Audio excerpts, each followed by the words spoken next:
Good morning, everyone. Welcome to today's meeting of the Economy and Infrastructure Committee. First of all, can I introduce the top table?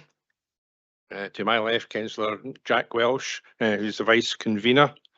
And to my right, I have Jessica Gilder from Committee Services. I have Fraser Crofts, the Strategic Lead for Environment and Infrastructure, and Stuart Dahl. On the substitutes bench, if I can call it that, is David Littlejohn, who is expected to come on for the second half, so to speak. I'll now ask the clerk to confirm any apologies received and to take a roll call of the members in attendance. Thanks. Thank you, Convener. We have apologies today from Councillor Cogali with Councillor Braun substituting and Councillor Smith with Councillor Illingworth substituting. We've got 3 members online. I'll ask to confirm they're present. Councillor Harvey. I'm present. Councillor Robertson. Present. And Councillor Stewart. Present. Thank you. All other members are in the chambers, Convener. Thank you. And can I remind councillors and officers to use the chat box to attract my attention during the meeting? Can I also remind all present that we are again in a formal pre-election period for the local government by-elections on 26 September.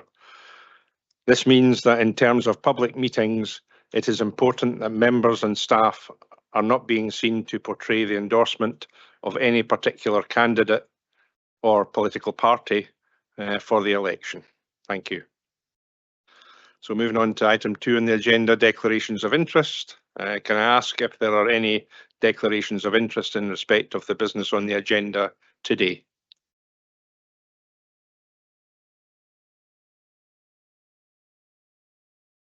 There do not appear to be any declarations of interest. Okay, on to item 3 on the agenda, the minute of the meeting of the Economy and Infrastructure Committee of the 29th of May. Can we agree the minute of the E&I Committee on the 29th of May? Agreed. Agreed. Thank you. Okay, moving on then to the item 4 on the agenda, which is the outstanding business statement. Can I ask if there are any questions on the statement?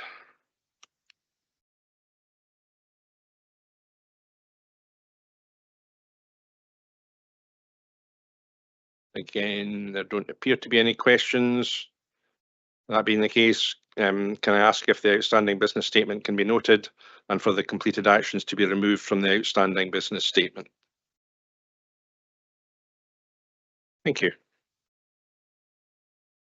Okay, moving on to item 5 on the agenda, and I'd like to pass on to my Vice Convener, Councillor Welsh, to take this paper. Jack. Thank you, Councillor Drysdale, Convener. This paper is to outline some of the actions that we're taking around road gully cleansing, and I'd like to ask Stuart Dahl, the Road Maintenance Partnership Manager, to introduce the report. Over to you, Stuart. Thank you, Vice Convener. This report outlines what road gullies are there for and the various mechanisms for discharge of water from them. Road gullies are designed to take water that falls on the road surface, but not from surrounding land that then makes its way onto the road. The capacity of the gullies, therefore, is not designed to cope with the volumes of water, the volumes of overland flow that we get. The gullies drain in a variety of ways, either to the Scottish Water sewerage system or through pipes to water courses that the council maintain. The council has no direct influence or responsibility for the Scottish water infrastructure, although we do have contact with them.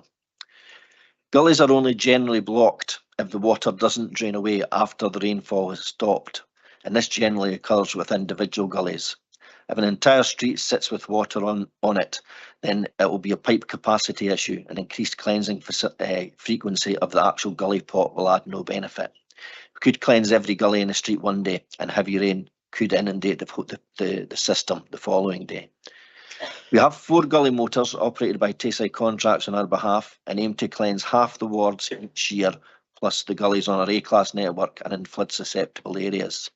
This means the target number of gully cleanses changes year on year, with this year's target around 25,000, whilst last year's was nearer 30,000. We achieve on average 22,000 gully cleanses a year.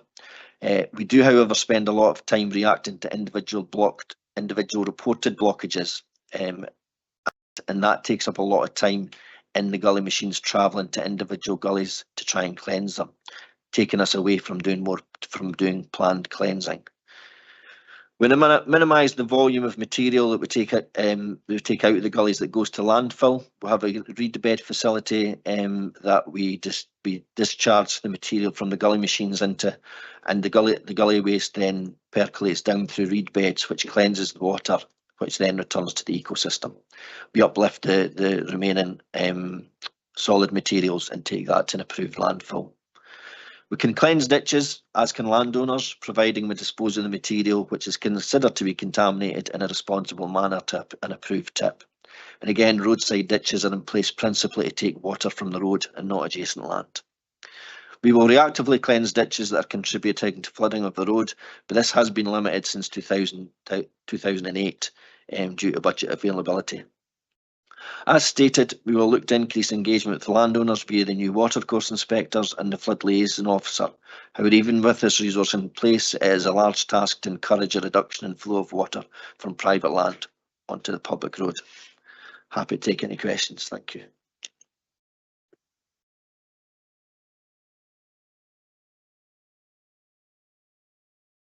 Apologies. Thank you, Stuart. And there are some questions in the chat, and I think the first question up is from Councillor Angus Forbes. Angus. Yeah, thanks, Vice Convener. Stuart, thanks for that. My first question is 4.22 on page 14. It says the ARMO will continue to monitor and arrange cleanses required without contacting the notifier. And it's the last few words that worry me, because that's a complaint I think we must all hear all the time, that the council just never got back to me. So do we, I understand why we wouldn't contact them, because it would presumably flood the system. That wasn't even meant to be a joke, but it would presumably flood our system with just work that we have to do and we perhaps don't have time to do it. So is there any way we can make the constituents aware that we won't be getting back to them, that we'll just take their information and try and deal with it? Thanks, Councillor Forbes. I think the system where you report it on My PKC, that the ARMO puts a note on the system to say it's been picked up and we'll look at it. So I think if the person that's complained about or requested a cleanse gets back in touch with the council, the contact centre can have a look at the report and there'll be a note on it. But what I'll do is I'll speak to Liz College in the contact centre and just make sure that is the case and get back to you. Thank you, Stuart. And I've got 2 questions from Bailey McLaren. If I can take your first question, please. Thank you, Vice Convener. Yeah, my question is around 4.32. And I have tried to engage with Stuart pre. So I'm going to just say this. This is not a reflection. 4.32 does not describe in any way the farming community, and I think if they were to read that, they would be appalled. Their hands would be up in horror. So I would like to say, where did that data come from to put that statement in there? Did you engage with the NFU?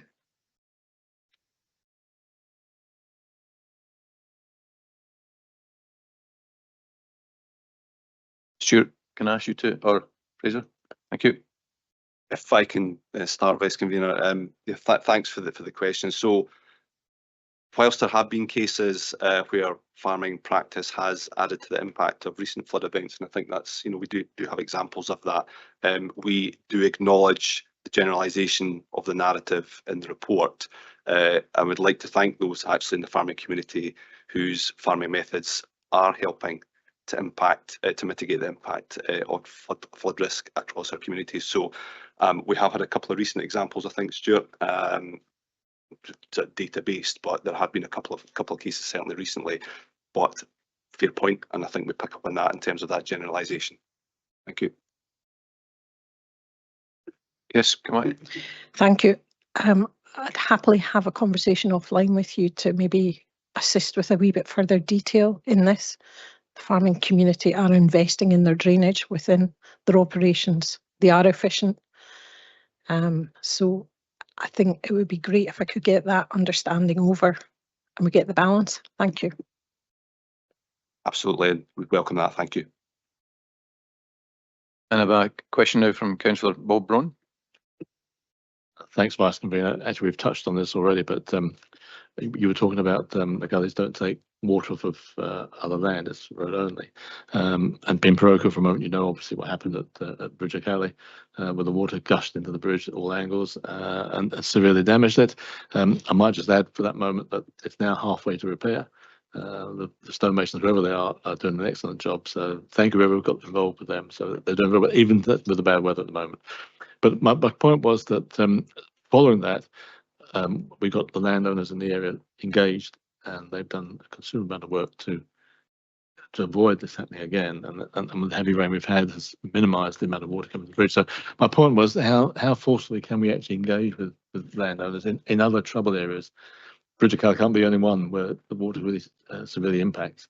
Can we engage more forcefully with them to get them to help and get this work done? Thank you, Councillor Braun. We can't force landowners to do things, but we can engage with them, as you say, like we've done up in Bridge O'Calley, where the local roads officers and the structures guys met with them, and I think the adjacent estate owner has channeled water through a separate direction, which has helped mitigate the circumstances. It is an actual offence under the Road Scotland Act to discharge water onto the road, but we've got to have, as officers, we've got to go to the landowner with an idea of a solution as to how they can resolve that. And with the volumes of rain falling onto landowners' land, it is very difficult to mitigate and prevent the water coming off the land and onto the public road. So it is a real challenge. But there's nothing we can do under the Road Scotland Act to enforce landowners to do anything. I'm not sure if Russell Stewart's on the call as well. He may have some information on the Flood Risk Management Act, if Russell's there. Yep, I'm here. In terms of the Flood Risk Management Act, as you alluded to earlier on, we're going to have watercourse inspectors. So I don't have my camera on there. Watercourse inspectors who are going to be, full time throughout the year, visiting the watercourses, checking for any debris blocked or whatever. And as part of that, they'll get to know the landowners because it'll be two specific people rather than what we used to use was 4 summer students every year. So there will be a lot more interaction through that mechanism. But in terms of the Flood Act, we cannot force any landowner to do any specific work. If they are impacted in the watercourse itself, then we have powers under clearance and repair to go in and remove that. But ultimately, we would liaise with the landowner before we took any action because it's their responsibility, like all watercourses, whoever the landowner is, it's their responsibility to maintain it and clear any debris. Thank you for that response. Yes. Just very quick supplementary. I mean, those landowners you have engaged with, are they quite receptive? Is it going well? Or? Yes, the ones up Bridge O'Calley were very receptive to the issue. It does vary in different locations, so it does take a bit of liaison with them just to get something sorted. Yeah. Thank you. And I've got a further question from Councillor Robertson. Thanks, Vice Convener. Could I ask a question about the proposals? Item 5, it says that we're going to be appointing, and we just discussed, watercourse inspectors. Now, are we actively recruiting these people, or is there in danger because of the financial pressures faced by the council that these posts will be delayed? What is the actual situation with those posts? Can I ask that question to be taken up by Fraser, please? Okay. Thanks, Vice Convener. Yeah, the good news is they have just been appointed this week. So we're all good. Thank you. Excellent. And a question from Councillor Duff. Thanks. If we could just maybe follow on for Councillor Robertson's question first. How many posts? I don't think you mentioned how many we're recruiting. Thanks. That's 2 full-time equivalents. Thank you. If I could have my question, that was just a clarification there. In relation to paragraph 4.9, it talks about roadside drainage ditches and also those in private land. Are we responsible for all roadside ditches alongside local authority roads? And, you know, how often are these checked, and do we have a rough idea what kind of state they are currently in? Thank you, Councillor Duff. Yes, we're responsible for all roadside ditches. They get checked as the supervisors are doing their safety inspections, so that, but that varies in terms of an A-class roads a monthly inspection, a U-class roads an annual inspection. So they would pick up the detail during the annual inspection on all our rural roads as to if there were any issues.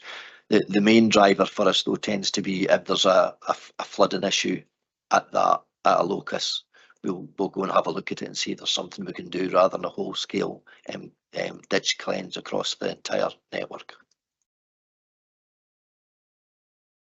And a question from Alistair Bailey. Thank you, Vice Convener. It was something actually that Bailey McLaren said a moment ago that triggered my memory, caused me to look back at the original 1st of November motion from last year. In that motion, officers are asked to, as well as conducting the review of gully cleaning, they're asked to open discussions with SEPA and representations of the farming and landowning community to bring any potential proposals for change back to a future committee. Have those discussions happened already with SEPA and representative of the farming and landowning community, and have those informed the proposals we have in front of us today? Thank you.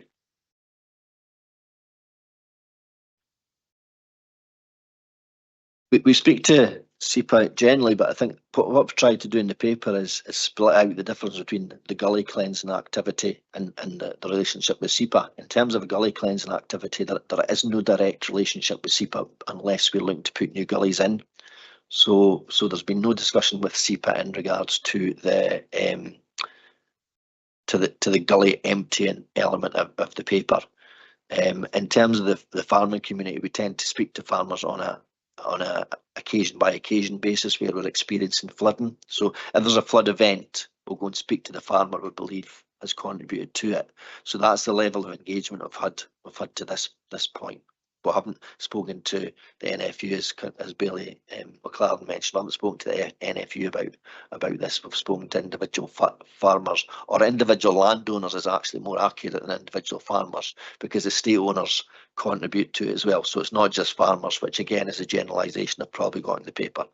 So we tend to speak to individual landowners that are contributing to a flood event within the road network, rather than a corporate body of landowners, if you want. Fraser? Thank you. Just to add to that, I think, again, just back to Bailey McLaren's point, that's a useful contribution. I think we'll absolutely take up the earlier point, and also, obviously, the 2 watercourse inspectors put us in a really more positive position in terms of capacity to help those on-site discussions as well. So hopefully in a better place going forward. And I have a question from Councillor Ken Harvey. Thank you, Vice Convener. Actually, Alice Bailey kind of asked the question there, but I'll just kind of emphasise it. The relationship with SEPA. Oh, by the way, the paper is in excellent detail, and I was really enjoyed reading it. The relationship with SEPA. I noticed there are several paragraphs, and particularly 4.9 and 4.7 deal with the relationship with SEPA. Is that relationship a kind of ongoing relationship, or is it only one where you contact them with when you have a particular issue? And is there any scope maybe for increasing that kind of interaction? Thanks. Thank you, Vice Convener. Thank you, Councillor Harvey. It tends to be by incident or on occasion that we'll speak to SEPA. We've got a particular issue to discuss with them. we'll contact them and speak to them about it. If we wanted to, there are things called car licenses if you're doing major works where you've got to get a license from SEPA to do certain things. So we would put a car license in its controlled activity regulations. We would submit a car license to do a specific piece of work, and that tends to be the engagement we'll have with SEPA. Over the course of the last year, we have had more interaction with SEPA in terms of flood risk and floods happening. So there is an increased dialogue on previous years, if not specifically around Gully emptying itself. Okay, thank you. And a question from Councillor Stuart Donaldson. Thank you, Vice Convener. First of all, can I thank you, Stuart, and your team for this paper? And just in passing, a more general point, I really am grateful to you and your team for the help, the assistance you give, and it really is much appreciated. And I certainly always find one gets a very speedy response from yourselves. What I'd like to ask, and slightly follows on from Councillor Harvey's question, because it referred to, you referred to SEPA, but it's relationships in general with other agencies. You mentioned Scottish Water, and is that just an ongoing or day-to-day relationship, or do you have formal meetings? The other one clearly is BEAR Scotland, and I'm thinking in particular of last autumn, and I think on it may have been 3 occasions when the Perth to Crieff trunk road was flooded, inundated, and I think on one occasion was for nearly a whole day. Is that a matter that has been resolved going forward, or is likely to recur? Thank you. Donaldson. Thank you, Councillor Donaldson.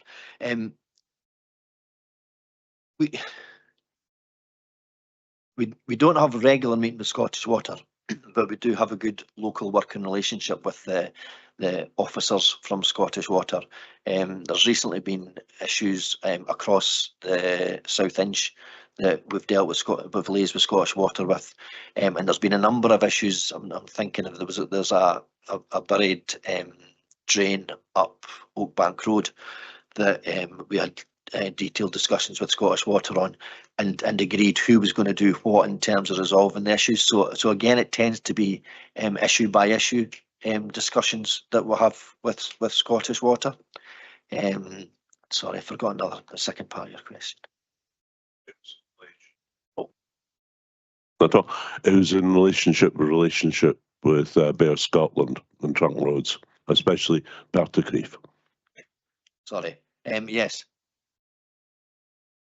Yeah. Again, we used to have regular meetings with BEAR Scotland when they managed the entire trunk road network within Perth and Kinross. These have they've not been as frequent since Amy took over, because Amy have half the trunk road network and BEAR have the other half. So these regular meetings haven't taken place with BEAR Scotland. But what I can do is I can touch base to try and get them re-diarised.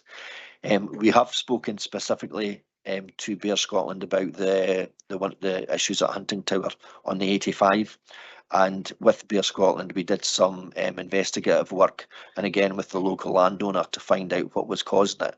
And it transpired that a utility had put a pole through a culvert at the bottom of Hunting Tower Brae, and we've now taken we spoke to the utility, but rather than wait for that, we've redirected the culvert at the bottom of Hunting Tower Brae to solve the issue.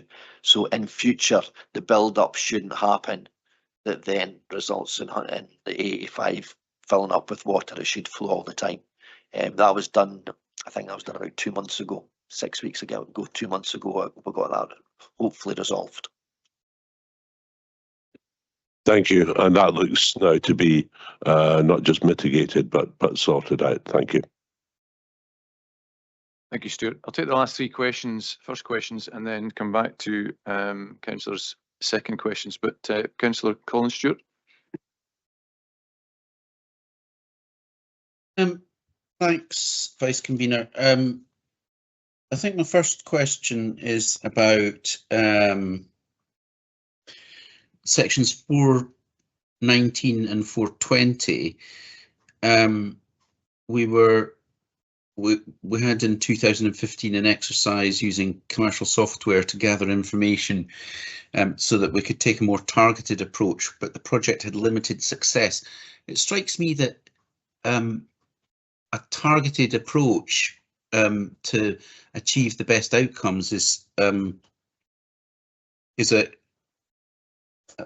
pretty good approach to take, but the project having limited success for a number of reasons, including time taken to dig gullies out due to debris or issues opening man covers as it had been left so long.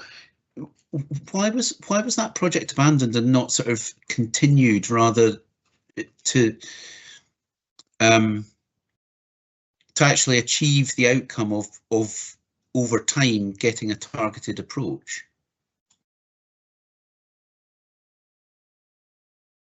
Thank you, Councillor Stewart. The findings we had were that because we weren't getting to, we'd go into a street and do 3 gullies, and would then have to go and do another street, and then 6 months later we'd get a complaint that there was a blocked gully within the street that we hadn't attended to. So we were using a lot of time travelling about the network as opposed to actually cleansing the gullies within the street. And we did find that we were also fielding complaints because we'd gone into a street to do the targeted approach and would then get 3 calls from the public because we hadn't cleaned the gully outside their house. So there was a lot of to and froing in terms of back and forth of the gully machine that we considered was time better spent going into a street and cleaning all the gullies and going away, and knowing that they were cleansed. There was also the problem with, like I said in the report, the gully cover tended to seize up if we weren't going to it as regular. So it was taking us longer. In some cases, we're having to break open the gully cover to get into the gully pot to cleanse the cleanse the gully. So that was coming with an additional cost to do it, as well as the time of physically digging them out, rather than putting the gully tube into the pot to cleanse it out. So there was a number of reasons that we decided that it wasn't being as effective as we thought, and we reverted back to broadly the similar way we did it before. Okay, thanks. Thanks, Stuart. And Councillor Grantling. Thanks, Vice Convener. It sort of follows on, Stuart, and thanks for the report, by the way. It was interesting, and I now find that I've got an unhealthy interest when I'm walking down the street or looking in gullies, that hopefully I'll manage to lose that soon. But the question is really about the targeted approach. Is there any equipment out there that is more mobile than the large gully emptying machine that could be used in the targeted approach, instead of having to wait for the gully emptier to go? We know the size of the person can a more mobile hit squad, if whatever you want, that if there was an area where there's one gully causing a lot of problems because it's blocked and it's verified by the roads officers doing their checks, is there nothing out there that could maybe just not be a whole day doing gullies, but could be sent out and then back emptied and doing something else? Thanks, Councillor. I'm not aware of anything smaller than the machines that we're currently operating with. We could take a look and see, but I'm minded there was a complaint about a gully in Auchterarder relatively recently. It was on the footpath and it discharged 2 metres into a gully that was on the road, and we did get the hit squads that we have doing repairs to go out with rods. We went back to basics, and we got them to go out just with a set of rods, and they just cleansed the pipe from the footway drain to the carriageway drain, and that resolved the issue. So there are bits and pieces of local initiatives that the ARMOs can take to resolve minor issues, but I'm not aware of a smaller and more mobile machine to cleanse gullies than there currently is. But I can get somebody to take a look and see if there's anything out there. That'd be appreciated if you could. Thanks. And a question from Councillor John Duff. Thank you. My question relates to paragraph 429 in the paper, and it's to do with riparian ownership. I think you referred to it kind of there.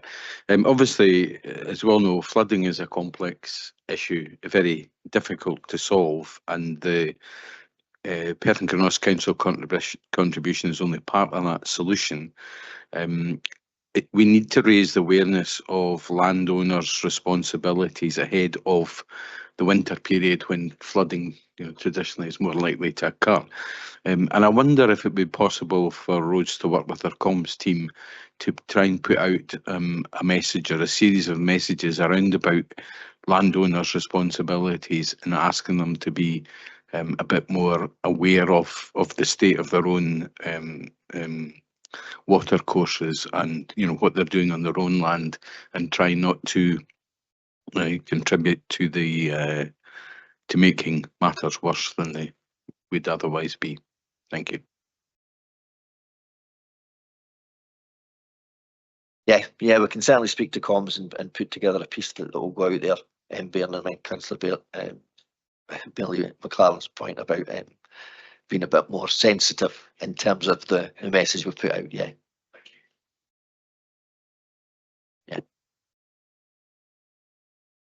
So I'll come to second questions, and we had a second question from Bailey McLaren. Thank you. This question is just to prove that I don't always talk about the rural farming agriculture. Within the town, specifically here in Perth, there's an area you mentioned earlier, Oak Bank, that sits a wee bit higher up. There's many drives or tarmac, monoblock, no drains in them. And to be honest, they're a wee bit like valley gutters running down the road. Do we have, when planning applications say come in, are we looking at the amount of hard landscaping that sits around the curtilage of buildings? Because it's not just a rural situation we're discussing here with road gullies. It happens within our communities, within the villages and towns. If an individual property owner is doing something within their property, we've got very limited powers. But if there's a developer that's coming in to do something or a larger scale type alteration that requires planning permission, or even a section 56, which is a road opening permit to put a new crossing across the footway, we do have certain powers in relation to that. But if somebody just wants to monoblock their driveway and it happens to flow out onto the road, there's very little that we can do as an organisation about that. I don't know if Russell would want to speak a bit more about what we does in terms of flow from new developments onto the public road network, if he could. Yep, sure. So when planning applications come in, one element that the flooding team look at is the drainage design. So we'll have a very broad kind of review of it to look at have they used the correct design parameters for the development site that they're looking at. And this is more for large scale sites, not just individual properties. So we'll just make sure they built it to the correct standard. And within that, there's additional extras. So for example, there's an allowance of 10% should in future certain properties upgrade their driveway and make it monoblock and put more water onto the road network. So there's a bit of an allowance in there should that happen in future. And in terms of, like Stuart said, individual properties monoblocking it, there's no real mechanism for us either to object or whatever. It's under permitted development, I think, or so it would be more a question for planning. But we do look at that in terms of when an application comes in. If you have a house that's sitting up higher up and they have a driveway there, we would look to try and point out, you need a drain at the bottom of your driveway there to capture the water before it goes on the road network. And these are things that aren't always obvious when you're looking at a drawing or on a plan. But we try to pick these things up as well as part of reviewing of applications.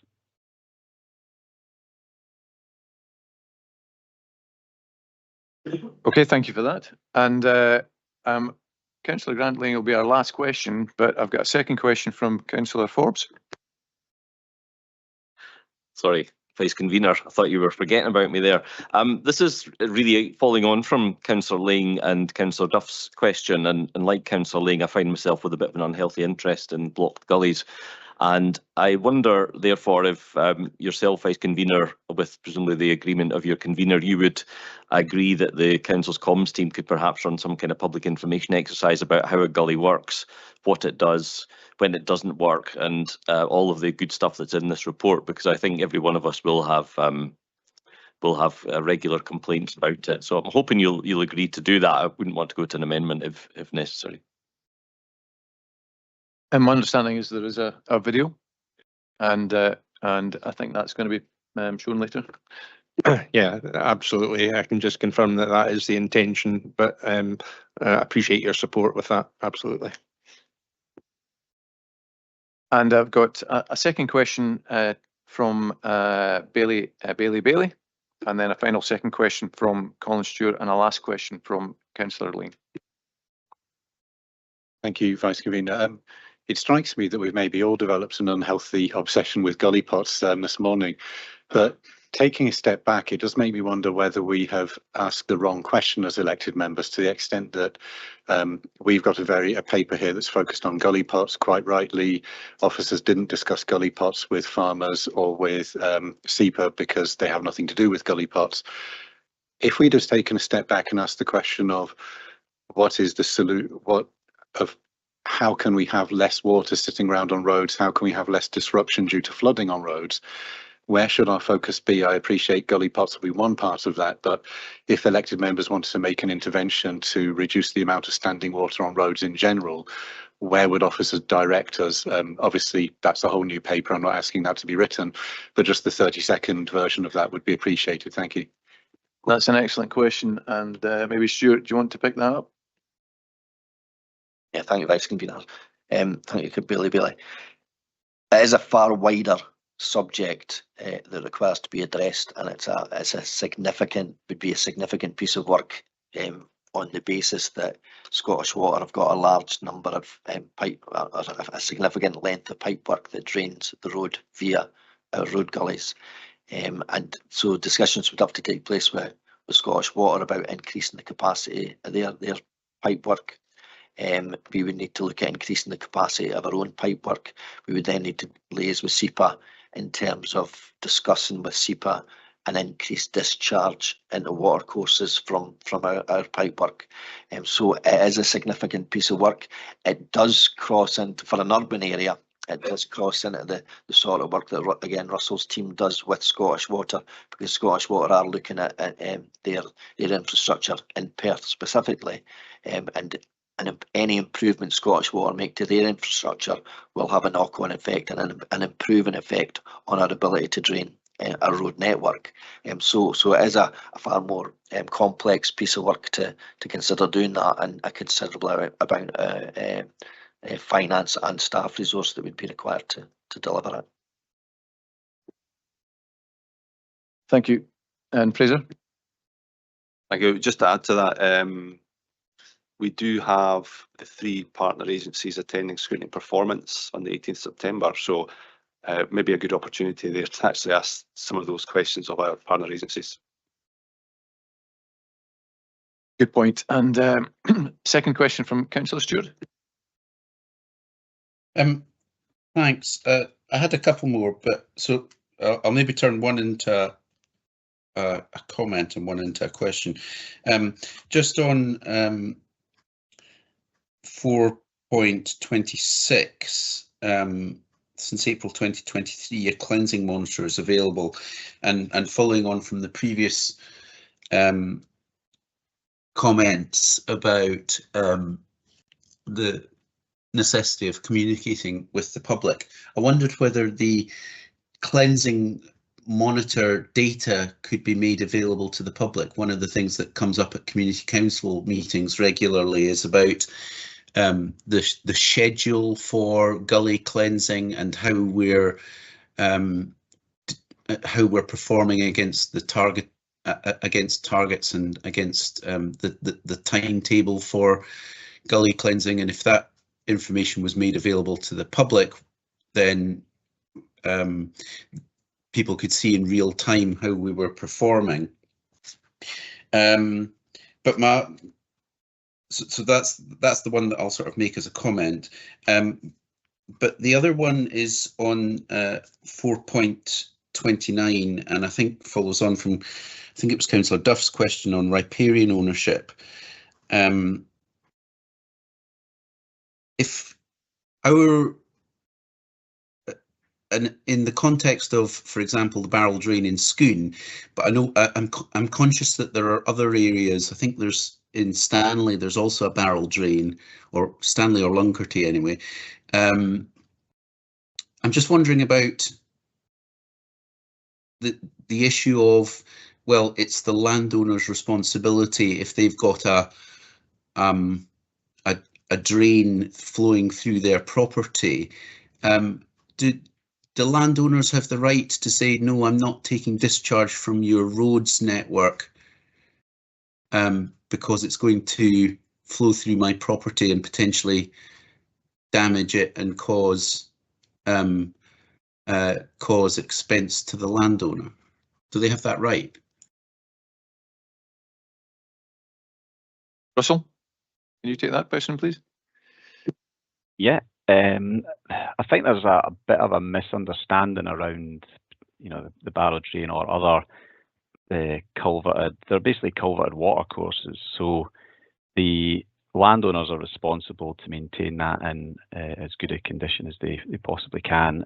We obviously carry out camera surveys every couple of years of the barrel drain, and then inform the landowners where there's any potential issue that might lead to a future collapse.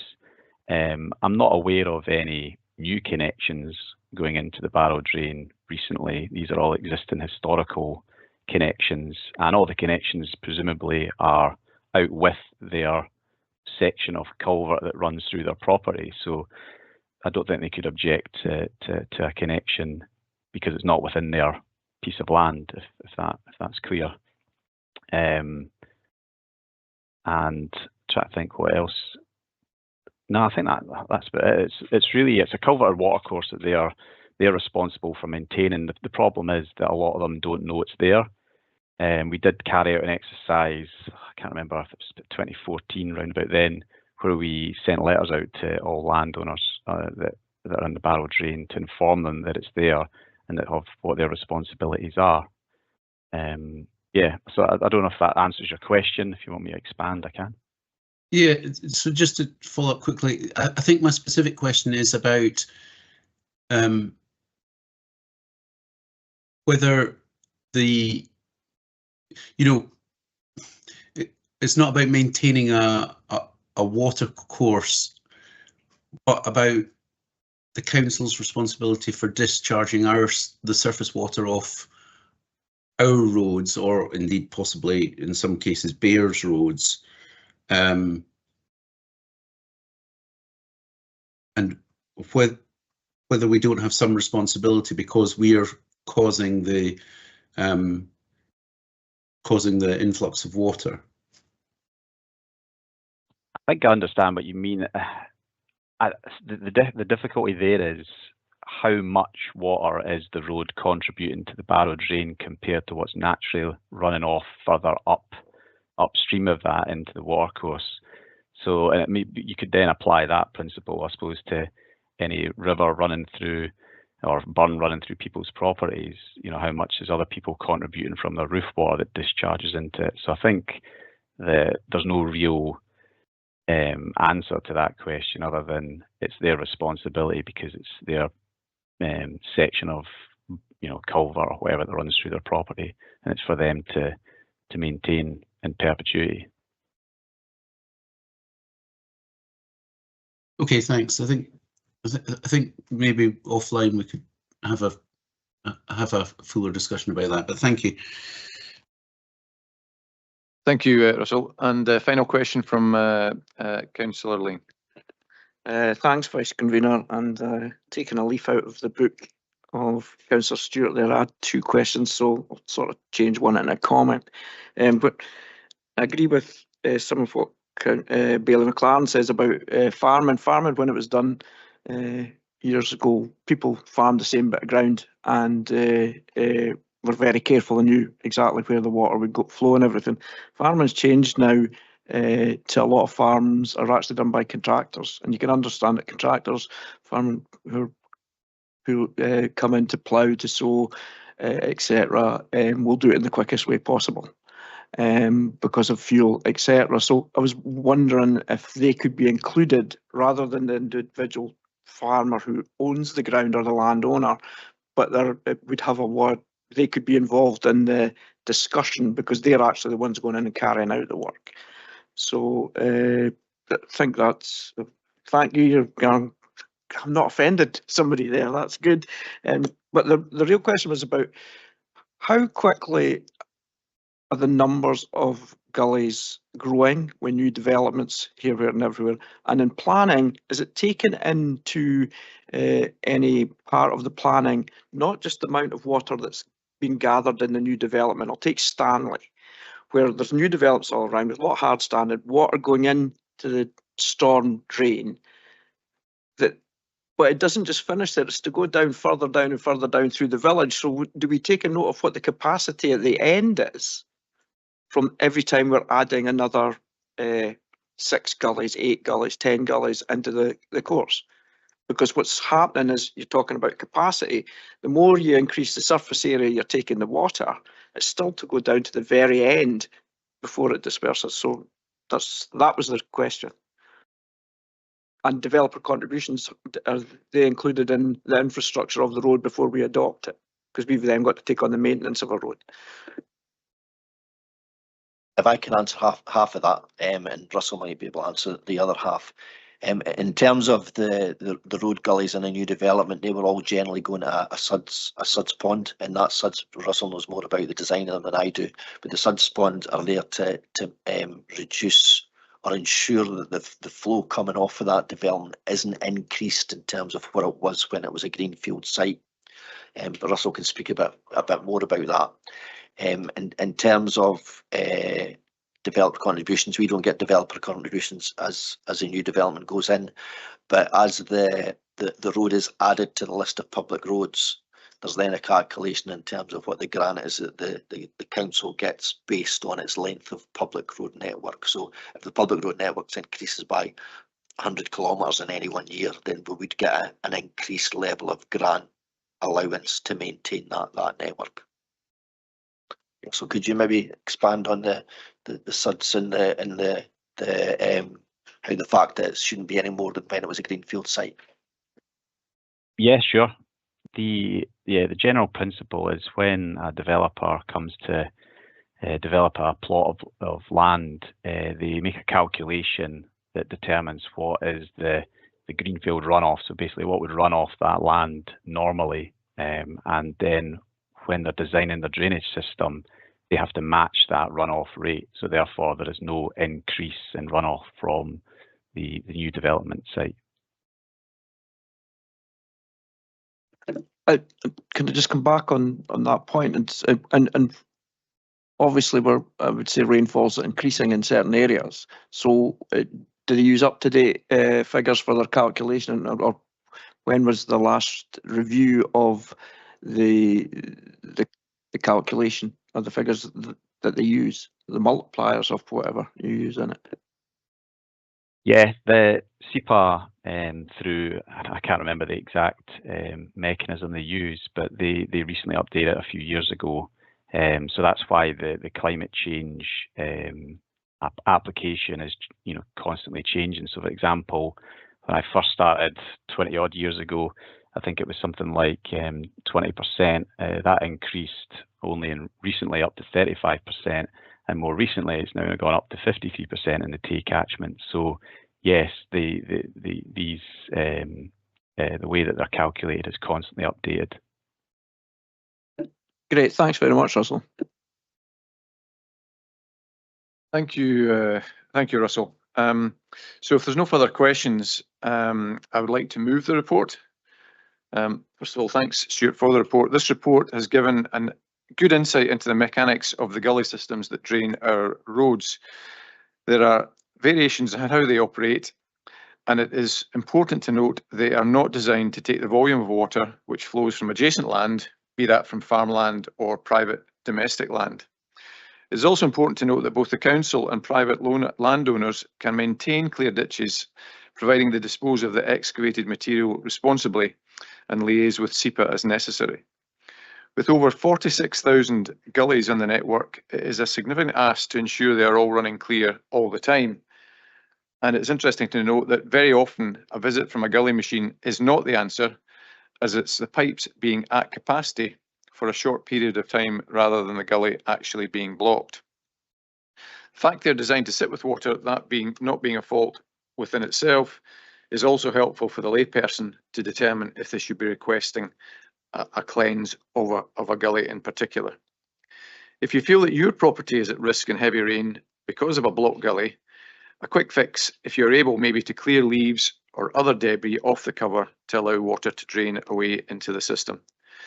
The council will shortly be releasing a social media video to advise residents how gullies operate and to advise circumstances of when to request a visit by a gully cleansing machine.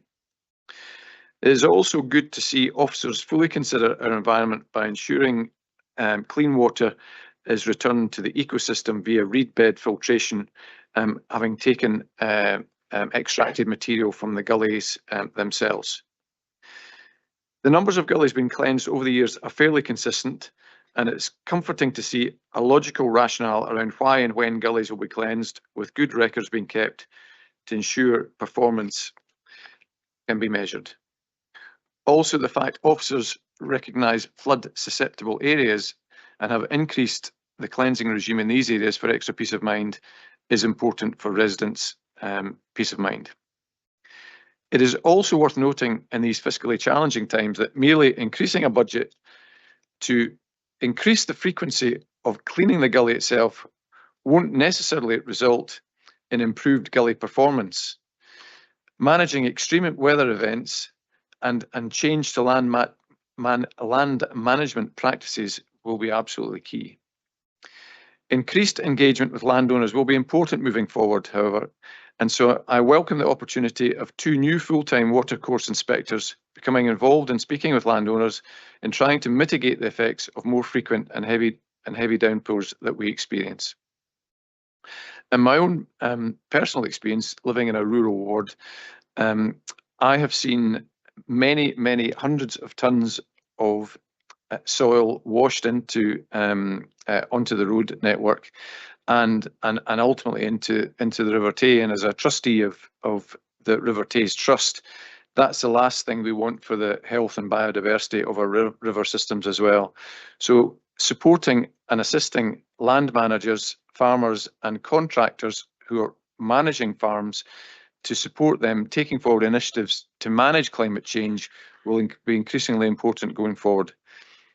I'm happy to accept the recommendations in the report and move the paper for approval. And can I ask Councillor Drysdale to second the report? Thank you, and I'm very happy to second. And do members have any brief comments on the report? Thank you. If I can take the first comment, which is from Councillor Robertson. Thank you, Vice Convener. I've read many reports over my time as a councillor, and I think this is one of the most interesting and well-written reports I can remember, and it's a fine testimony to the author of the report, Stuart Darrell. It contains so much information, which is, even if you're not interested in gullies, is really interesting. And I was going to suggest perhaps that a link to this report be sent to every councillor, because it's a very good document to acquaint everyone as just how the system works. And I've printed my copy out, and I'll be keeping it with me because it's a good thing to be able to go back and refer to. So well done, and it's to all involved in it. Thank you.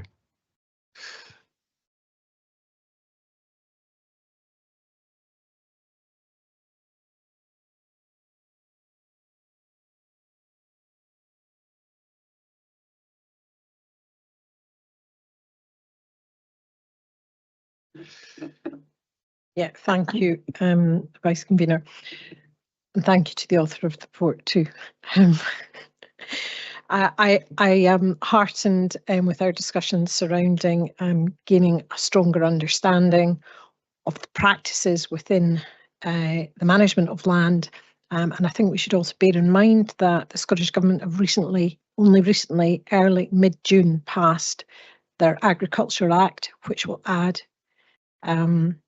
climate change or increasing tiers within how that community have to adhere to rules. So I'm looking forward to having a better passing on to you sort of useful, helpful information and maybe connections within, as you say, as Councillor Lane has said, contractors who are managing land and what goes on behind it. So I really look forward to helping you with that. Thank you. Thank you, Bailey McLaren. And a comment from Councillor Colin Stewart. Thanks, Vice Convener.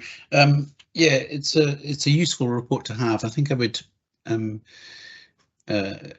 just reflect on Bailey's comment about the wider issue of flooding on the road network, aside from just or flooding rather than just the gully cleansing point. And would just want to reiterate my request that the gully cleansing schedule could be made public, or at least we could explore whether we could do that in order to reduce the number of questions and queries from members of the public and be open about how we're managing against the targets that we set ourselves. Thanks.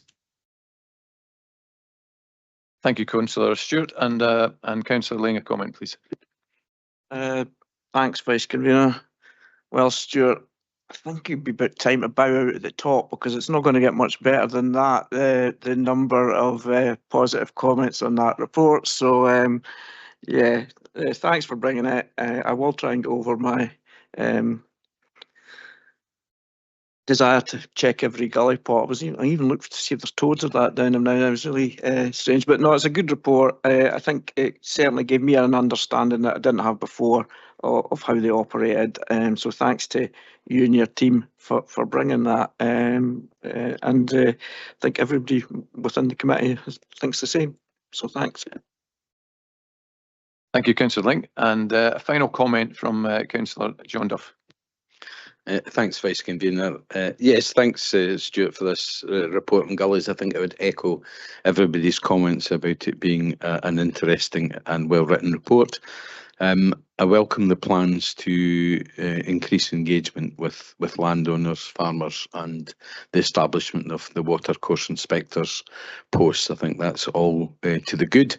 I do think we need to be more proactive in raising awareness of private landowners and other agencies. I know you talked about having discussions with the National Farmers Union as how they can assist in preventing flooding, and I welcome the commitment to work with our comms team to do this. Thank you.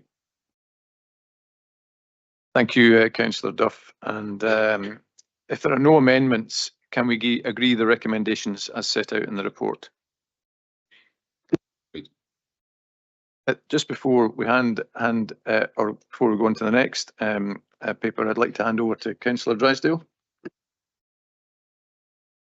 Thank you, Vice Convener, and thank you, Stuart, for your report there. As others have said, extremely informative, and you'll be setting up, I'm sure, a support group for those with strong interest in gullies going forward. Before you leave, young man, you started with Tayside Regional Council as a trainee technician in June 1983, I understand. A mere 41 years service, over 41 years service with the council, or councils to be more precise. You joined Fife Council's engineering department as a technician in their consultancy unit for a full 6 months in 1989, but I understand you had a bit of difficulty with the Fife accent, and so you returned to Tayside Regional Council that same year until 1993, before then spending 3 years at Angus Council as a technician there. You were then promoted to the position of senior technician in the Roads, Transport and Architectural Services department in the newly created Perth and Kinross Council after local government reorganisation in 1996, and progressed up through the ranks to Area Roads Engineer in 2007, Deputy Roads Maintenance Partnership Manager in 2013, and finally to Roads Maintenance Partnership Manager in April 2018 to the current day. It says here you're well liked, and you're certainly respected by officers and elected members alike throughout your career, and have always had a can-do approach to getting things done through rain, sleet, snow, sun, ice or wind, and that's just the summer months. You were instrumental in developing the Perth Roads Maintenance Partnership with colleagues from Tayside Contracts over the past 10 years or more, breaking down the previous hard client contractor split and creating a more effective and efficient operating model whilst developing a positive working culture with the integrated partnership team. You were also heavily involved in supporting a number of major events hosted within the Perth and Kinross area over the years, including Tea in the Park, the G8 Summit at Gleneagles, the Ryder Cup at Gleneagles, the Olympic Torch Relay, and various cycling events, including the Gran Fondo, together with various royal visits, to name but a few. On a more personal note, I'm reliably informed by your colleagues, who shall remain nameless, but he's sitting next to you, that he has more holidays than Barrhead travel, and you do like a bit of sun, sea and sangria.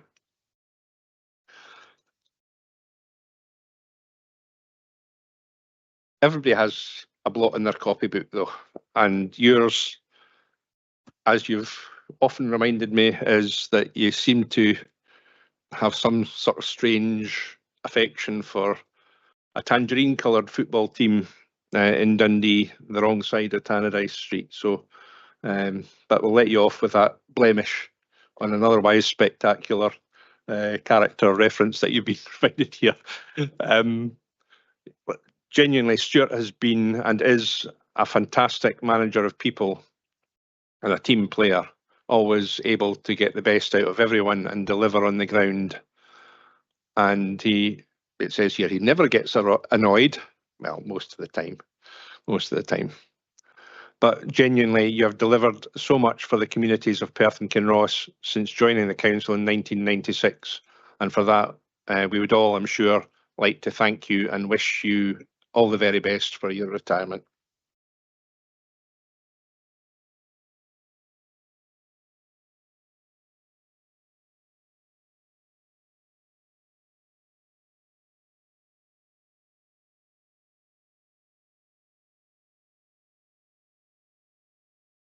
Yes, by all means, Angus.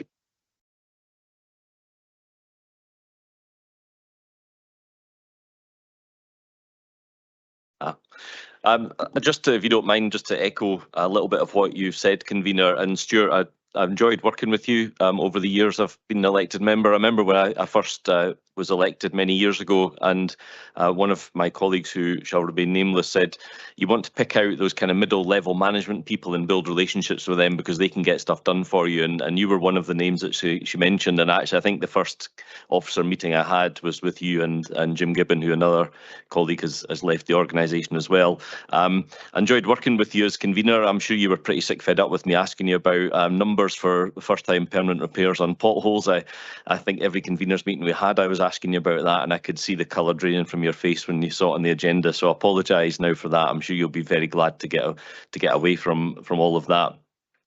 I just want to wish you a long, happy and healthy retirement. I'm sure you'll enjoy it, and really sorry to see you go. This organisation's losing a lot of qualified and professional staff, and I'm afraid you're just another one in the list to add to that, but completely understand your reasons for doing so.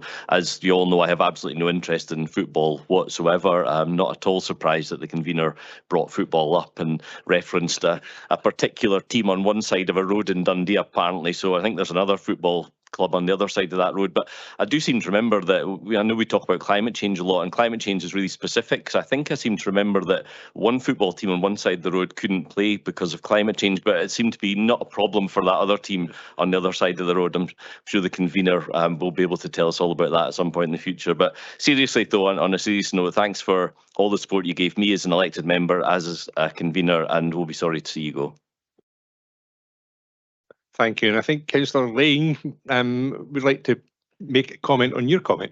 No, it's partly a comment. Obviously, Stuart has no interest in football either, being a Dundee United fan. And the flooding was down to drainage, so maybe he could have done something. If he'd been in Dundee City, we might, with Russell Stewart, we might not have had that problem at Dens.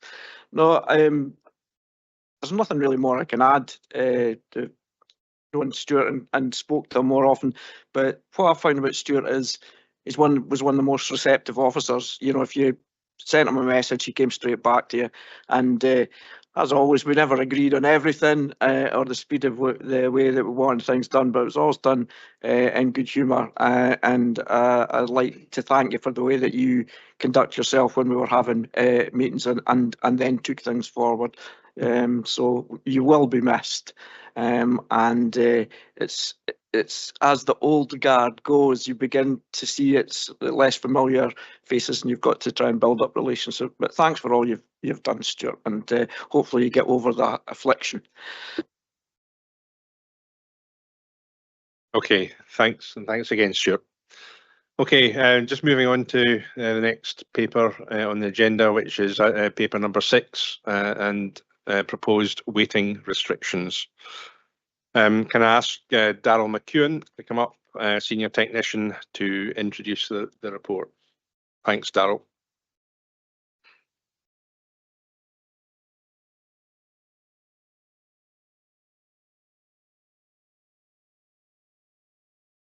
Thank you, Convener. Residents of the North Crofts residential area within Aughterarder had requested the introduction of waiting restrictions to relieve obstruction and congestion of the road. That was through the representation of the local elected members.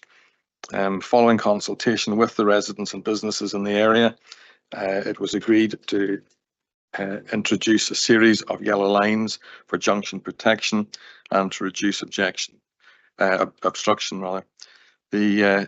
During the consultation period, we have received 2 objections to the proposal. We have tried to address those with residents, meeting them on site. The objections remain unresolved. We'd like to ask the committee to review the paper and to propose and support the introduction of the waiting restrictions and to set aside the objections. Thank you, Darryl. Thank you, Darryl. And we are joined joined in the chamber by Stuart Skeen, Parking Team Leader, and online by Hunter Hope, Finance and Support Services Manager, to answer any questions. Do members have any questions on the report? And I see Councillor Forbes does. Angus. Yeah, thanks, Darryl. Where are people going when they park there? What business are they conducting in Aughterarder?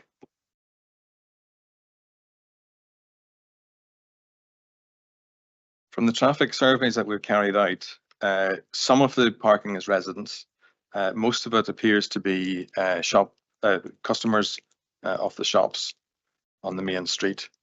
Some of the objections that were coming in initially, whenever we first raised the matter with the local community, some of the objections were from the business owners who were concerned about the loss of on-street parking for their customers.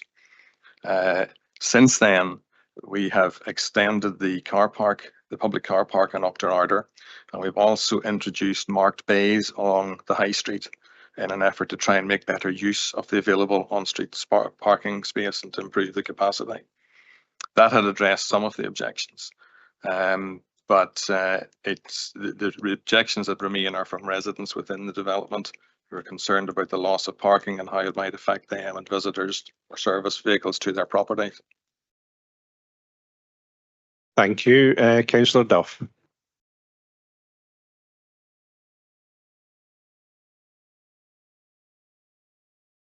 Thank you.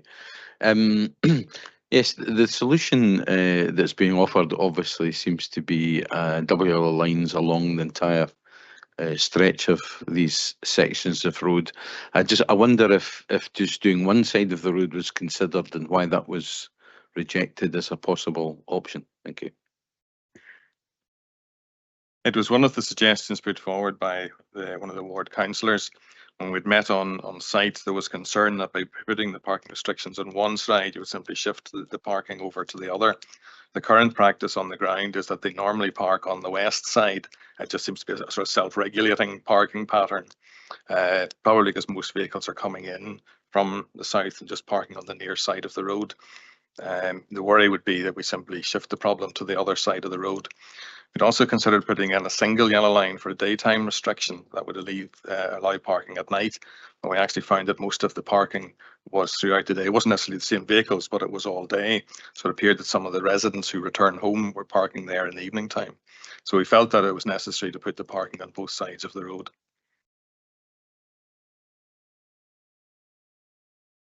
Okay, thank you for that. Councillor Stewart. Thanks, convener. One of the representations to the council was about the number of elderly residents and who might not then be able to get visits from family and friends. But I also wondered about when you were doing your survey of who was parking there, were there any home care givers, you know, the sort of care at home service who were arriving to do care at home visits during the day and parking close to their clients' residences? Councillor Stewart, there was no evidence of that on site. Even with the double yellow lines, blue badge holders would still be permitted to park there, provided they're not causing an obstruction. The main congested area was the first section of the road as you drive in off the high street, and that's where there are fewer properties that front directly onto that. But it was from looking at it on the ground and from monitoring the parking patterns, it was believed that there was adequate parking further within the site to accommodate visitors and care workers. Thank you. Thank you, and Councillor Braun. Thanks, Convener, and good morning, Daryl.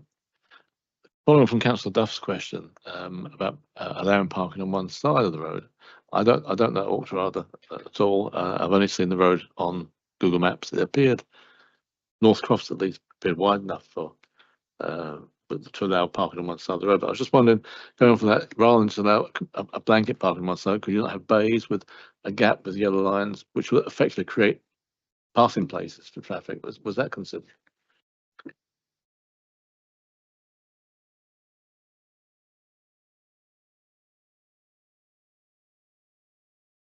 Thanks, Phil.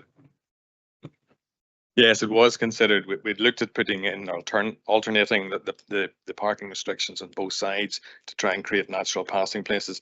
It was difficult because of the number of accesses that we have, and you ended up with some very short sections of street. There are some accesses there. The Old Bank of Scotland building, which is quite close to the junction, allows for a natural passing place, and it's with the visibility, you can see from the junction to that point. But the road layout didn't lend itself to that elsewhere within the site. Okay, thank you. If there are no more questions from members, can I move the report, please? Double yellow lines are proposed in the North Crofts area of Auchterarder to relieve traffic congestion between the main street and the residential side streets. Repeated obstruction of the road caused by inconsiderate on-street parking has prompted residents of North Crofts through their local elected members and community council to request these parking restrictions. Consultation with local residents has been ongoing for the last 5 years and was postponed during the COVID pandemic regarding the extent of these restrictions. While there is now general support for the yellow lines from the North Crofts community, there remain several unresolved objections from individual property owners. I'm happy to accept the weighting restrictions recommended in order to ensure unobstructed access for local residents and to set aside the objections, and I move the paper for approval. Can I ask Councillor Welsh to second the report? I'm happy to second the report. Thank you. Do members have any comments on the report?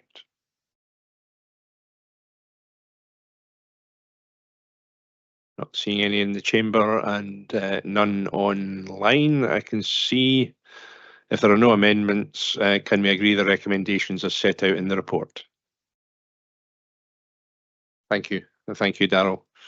Okay, at this point in time, I wonder whether members would benefit from a 5-minute comfort break, if that's okay. It's 10:48. Let's start back at 10:55. Okay, the meeting is now in recess. Thank you. Okay, thank you, and welcome back to the meeting of the Economy and Infrastructure Committee. Keeps changing. Okay, so the final paper today, paper number 7, the short-term let control area proposal. And can I ask David Littlejohn, Strategic Lead Economy Development and Planning, to introduce the report. David.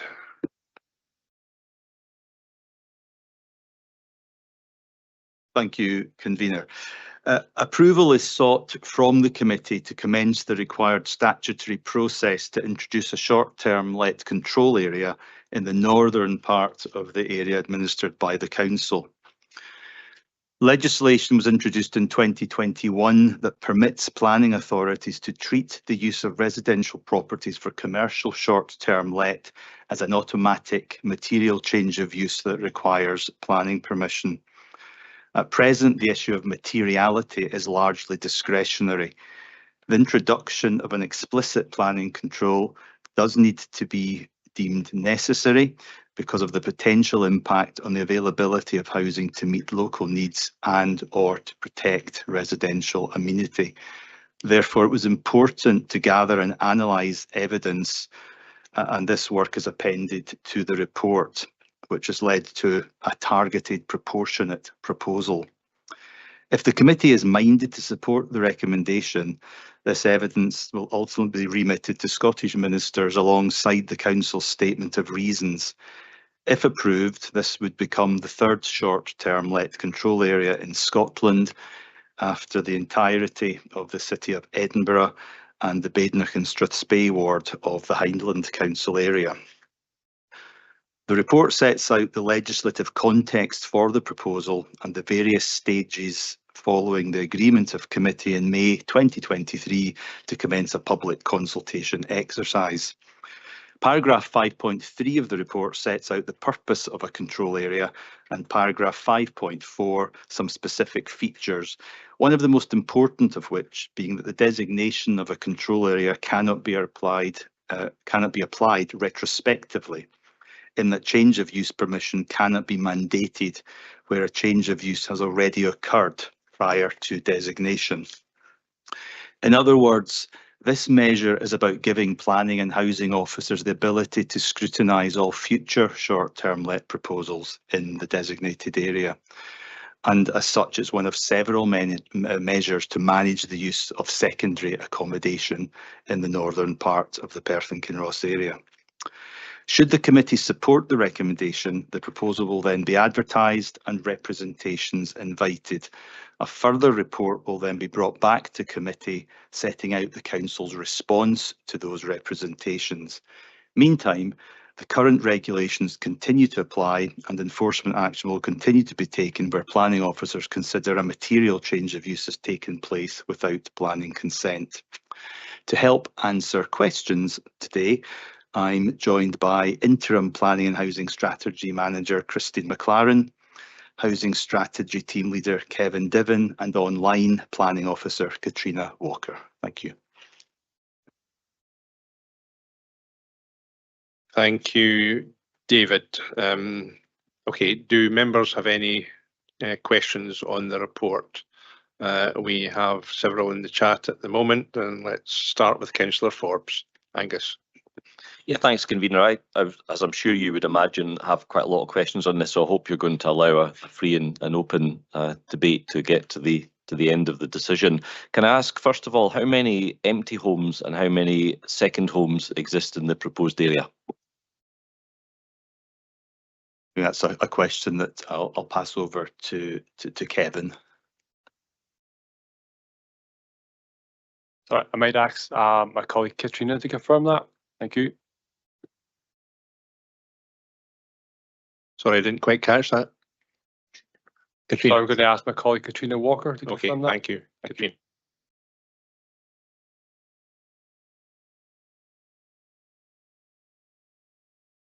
Good morning. The appendix 1 to the paper on page 22 sets out the percentage of short-term lets and effective housing stock in each of the housing market areas across Perth and Kinross. If there are any specific ones, I can give those figures. I'm sorry, Katrina, I didn't hear some of what you said. Do we know how many empty homes there are and how many are used as second homes, i.e. empty for most of the year but still owned by someone? Yes, we do have those figures on page 22 of appendix 1 to the report. Okay, thank you. Sorry, I was just going to say across Perth and Kinross, the percentage of empty homes is 5%. The proportion of second homes as a proportion of the total housing stock actually comes out at 0%, but that's across Perth and Kinross as a whole. It varies across the different housing market areas. Okay, sorry, I think that's the nub of the question then. What is it in the proposed control zone? For the Highland housing market area, the percentage of empty, the percentage of second homes is 9%, and then for the northeastern part of the Strathmore housing market area, the proportion of empty homes is 8%, the proportion of second homes is 13%. I think you just broke up with the start of your answer there in terms of the number of empty homes in Highland. Sorry, empty homes in Highland, 5%. And sorry to keep labouring this point, what is that percentage? What would that look like in actual numbers? Sorry, I only have the percentage information in front of me here, I'm afraid. Okay, thank you. Okay, thank you. Bailey. Thank you, Convener. People will know that I love a good graph and I get a bit upset when I can't understand the graphs. So my question is about the graphs presented on page 65. I think they're trying to tell us something interesting, but I'm struggling a bit with the meaning. So a couple of closely related questions. One is about the ones on the left there. Is that the total? Are they giving us do we read that as the total impact of all tourism and overnight stays in that area? And then the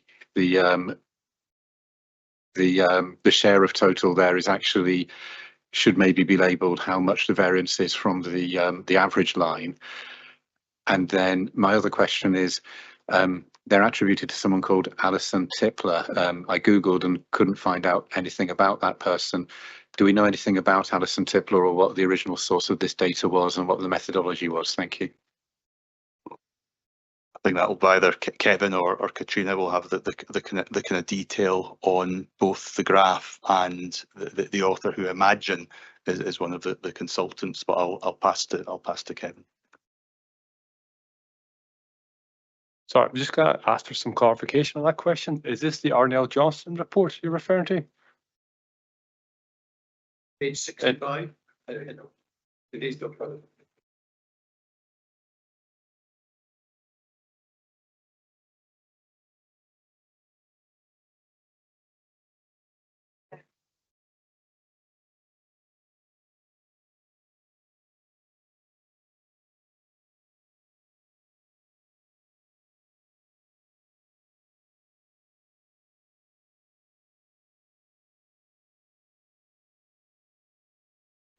Sorry, could you repeat the question on again, please?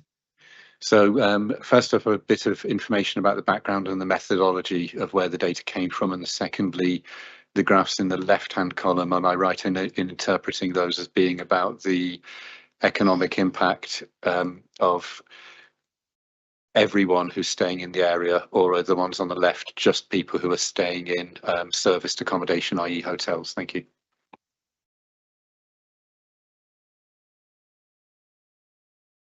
Yeah, you pretty much, that's correct. The total is basically everyone's staying in it, and then the one on the right is the non-service accommodation. So that would be the sort of short-term let properties itself.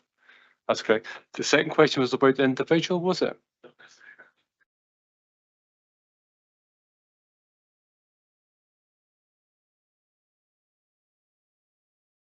Yeah. I'm going to ask my colleague Katrina Walker to offer a wee bit of clarification on that. Thank you.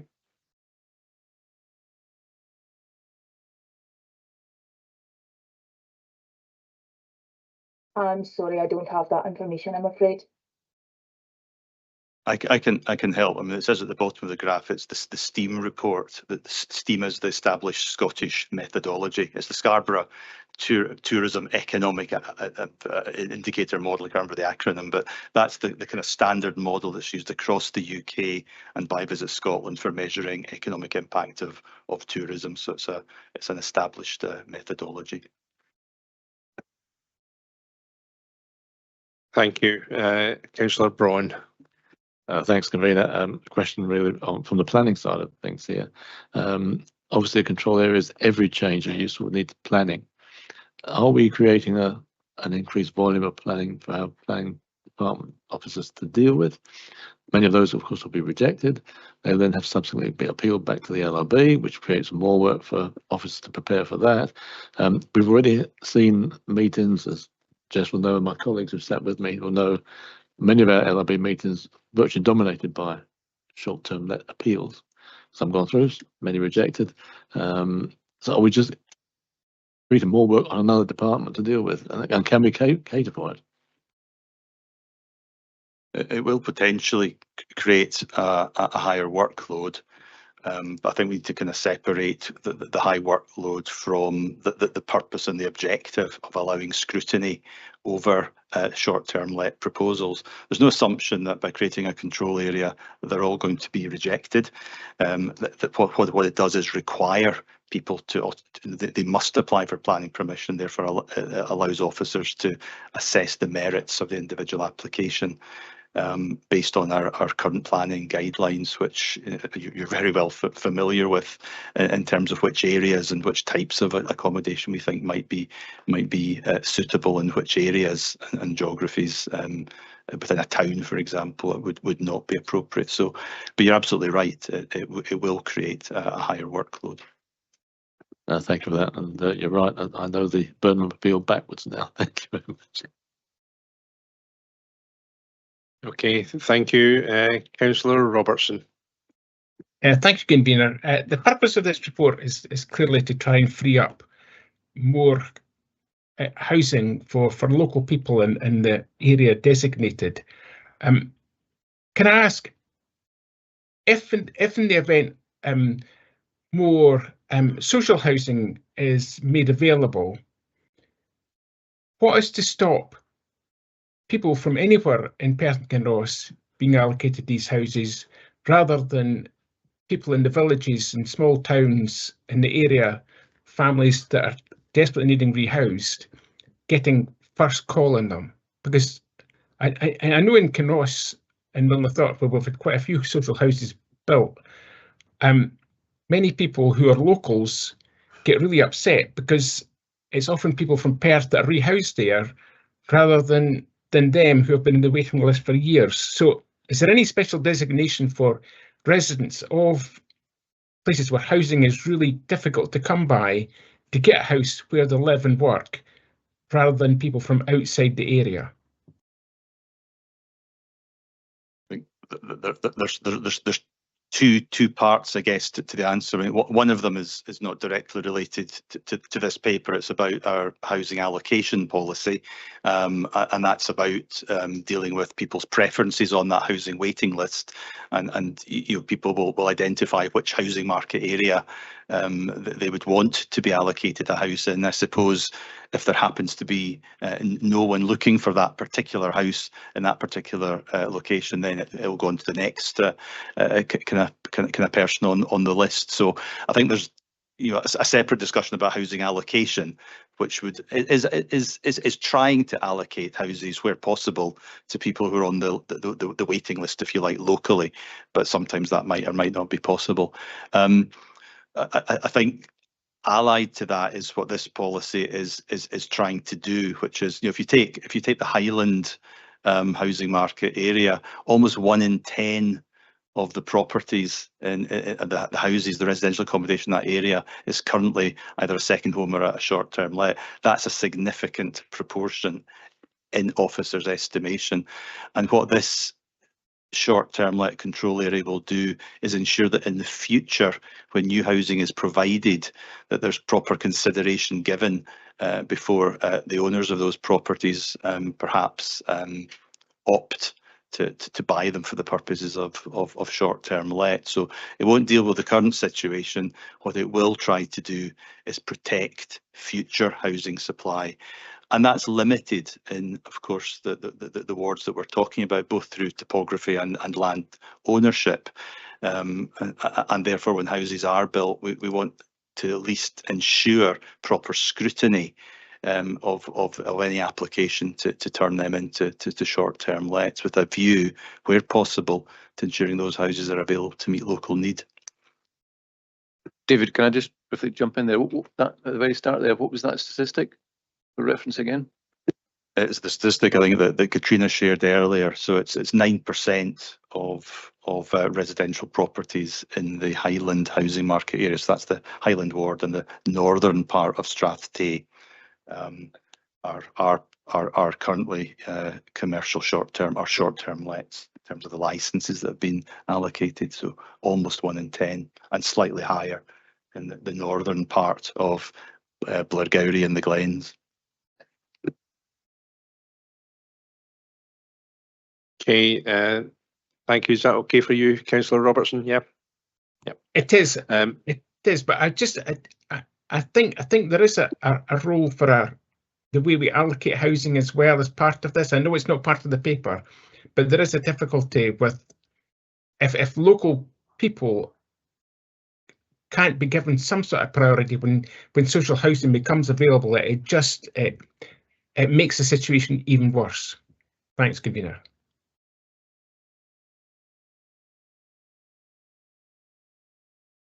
Thanks, Convener. I think my question possibly nicely follows on from Mr. Littlejohn's remarks there about the 9%. On page 79 of our pack, which I think is page 21 of the appendix, under evaluation of evidence and the bottom of the second paragraph there, it says that the short-term lets are well above average concentration in Highland and North Eastern HMA housing management area, is it presumably, at 9% and 13%. Okay, and then when we go to page 67, which has the map, which I think is page 9 of the appendix, if you're using that separately, we can see the kind of clusters in the area.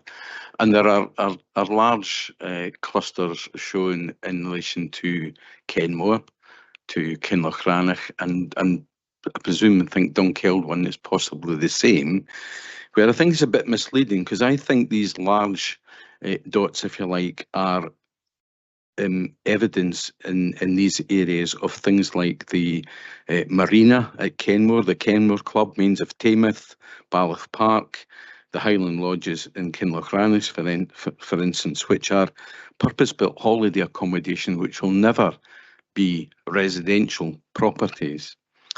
So I wonder if we are able to say what percentage of short-term lets are actually residential accommodation in Highland Perthshire. Thank you. I'll ask if Katrina has that information to hand. If not, it might be difficult to kind of break that down right now. But you're absolutely right in the sense that there are clusters of accommodation that is currently short-term let in areas like Kenmore. But I think if you average it out across the Highland housing market area, 9% is still a high proportion of the overall available housing stock. But you're right, it will be distorted to a point by those clusters in Kenmore specifically, where the proportion of short-term lets relative to the overall housing stock of that locality will be significantly higher in those areas. So we're looking at an average of 9%, higher in some parts, lower in other areas. But Katrina might have some of that detail she can share just now. Excuse me. All I would say in relation to the map there, that is coming from, or that's data that's taken from the short-term licence application process. So these are short-term lets that have been required to submit an application for a licence. So I don't know if that helps answer the question at all, but that's the information that map would have been based on. If I could have a follow-up, please. Yeah, well, thank you. When you look at the short-term register, it's obvious that for these places there are individual licenses for each individual lodge, and I know that not every local authority deals with the registration process the same. I think in some local authorities, multiple units could just be one registration, if I remember correctly. So I think I'm asking if that's correct, but I think it might skew the picture just by the way we deal with the registrations in comparison to other places. But am I correct that they all have individual licenses for each of these lodges or whatever? Thank you. That's my understanding of how our licensing service have currently been using it, and then there's been some inquiries, as you know, about that. I think Kevin can maybe answer the kind of wider point about the concentrations in certain areas. Thank you. I'm just going to offer a wee bit of clarification. The cluster map is to do with the licenses application, which is slightly different, and it covers not just homes but also existing businesses. While the appendix, page 21 of the appendix 1, actually covers the percentage of the housing stock, which sort of paints a different picture, which is more accurate, and it roughly targets what we're trying to do here with the existing housing stock moving on to short-term holiday accommodation. Thanks. Thank you. Councillor Forbes, you have a point of clarification? Yeah, just something that came out of what Councillor Duff's question was, David, and I think this is really important because I have to confess I'd missed it. So these places that he specifically referenced in Kenmore, for example, these are places that would have required planning permission to build as short-term lets anyway.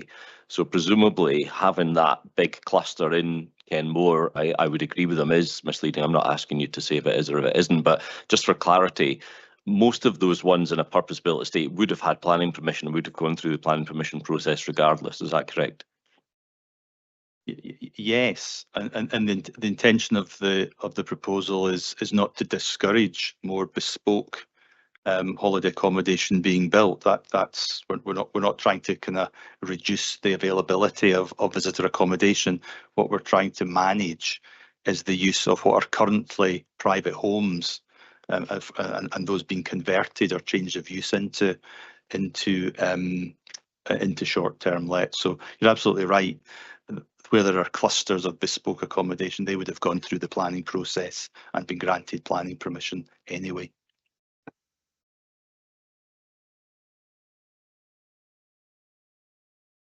Okay, thank you. Councillor Donaldson. Thank you, Convener.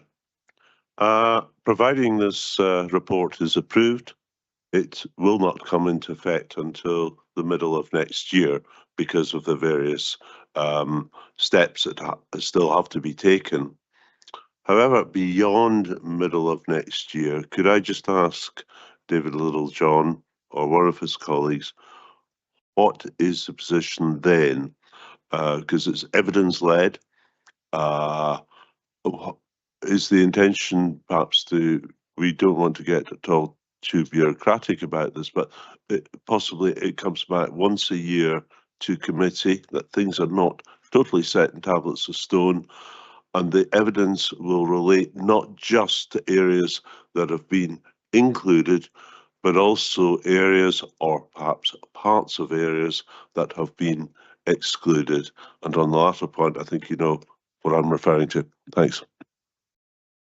Yeah, I mean, this is a planning-based policy to achieve an objective of protecting future housing stock in some areas for continued residential use.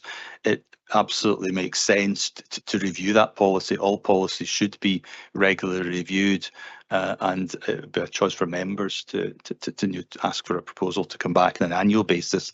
But we would expect it to be reviewed, and if there is to be, if there's evidence that it's not working, then we would want to review that.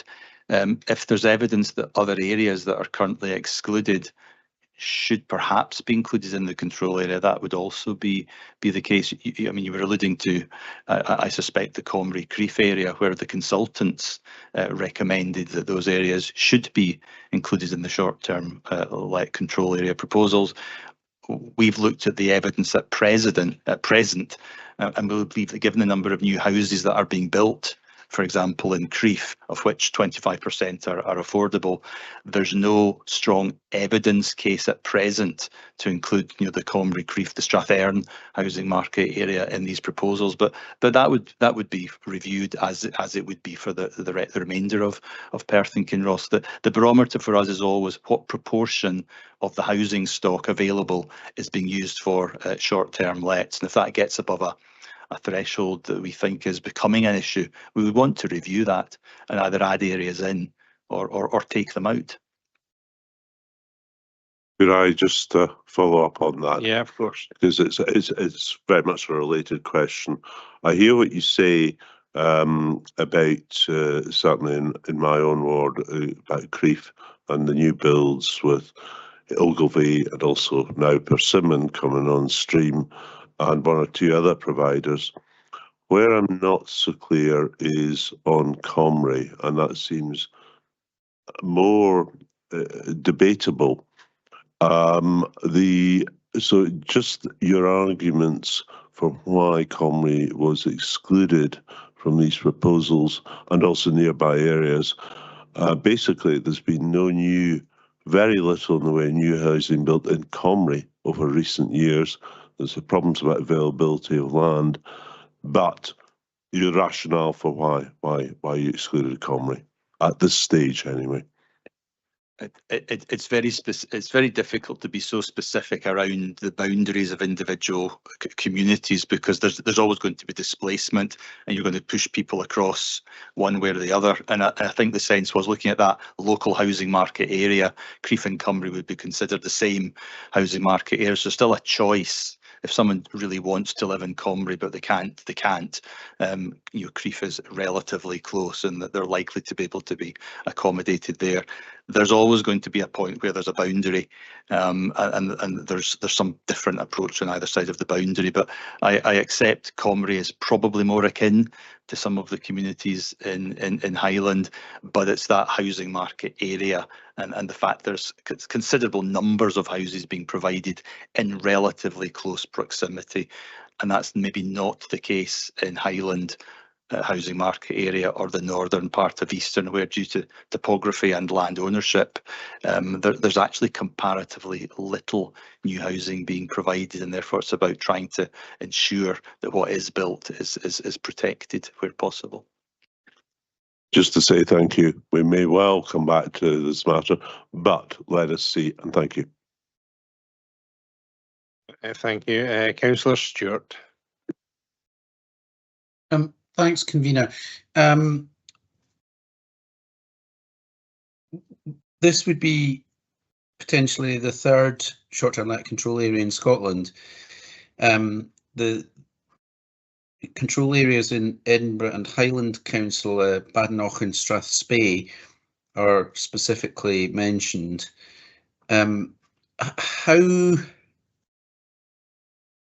What's not mentioned in terms of evidence that I could see was how much housing supply has been opened up by introducing those control areas. Particularly, I think the Badenoch and Strathspey one, as that would be most akin to the Highland housing market area.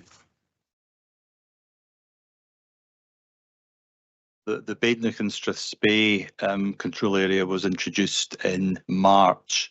So we spoke to, our colleagues spoke to officers in Highland Council. What they have seen is an uptick in the number of planning applications being submitted, which is what we want.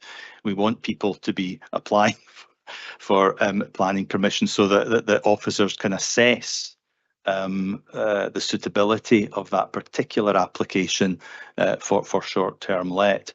But again, Highland Council are clear to say that's not to suggest that those applications are all being subsequently refused.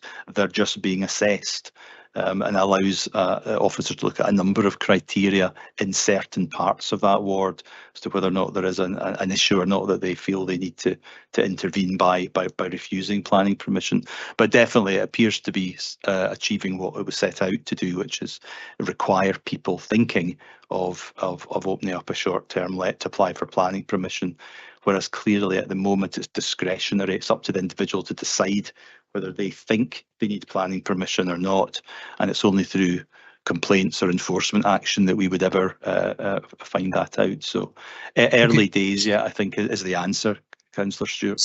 So yeah, but the objective of the legislation is not to increase the number of planning applications. The objective is to increase the housing supply. So if that only came in March in Badenoch and Strathspey, what's the evidence from Edinburgh about the increase in housing supply?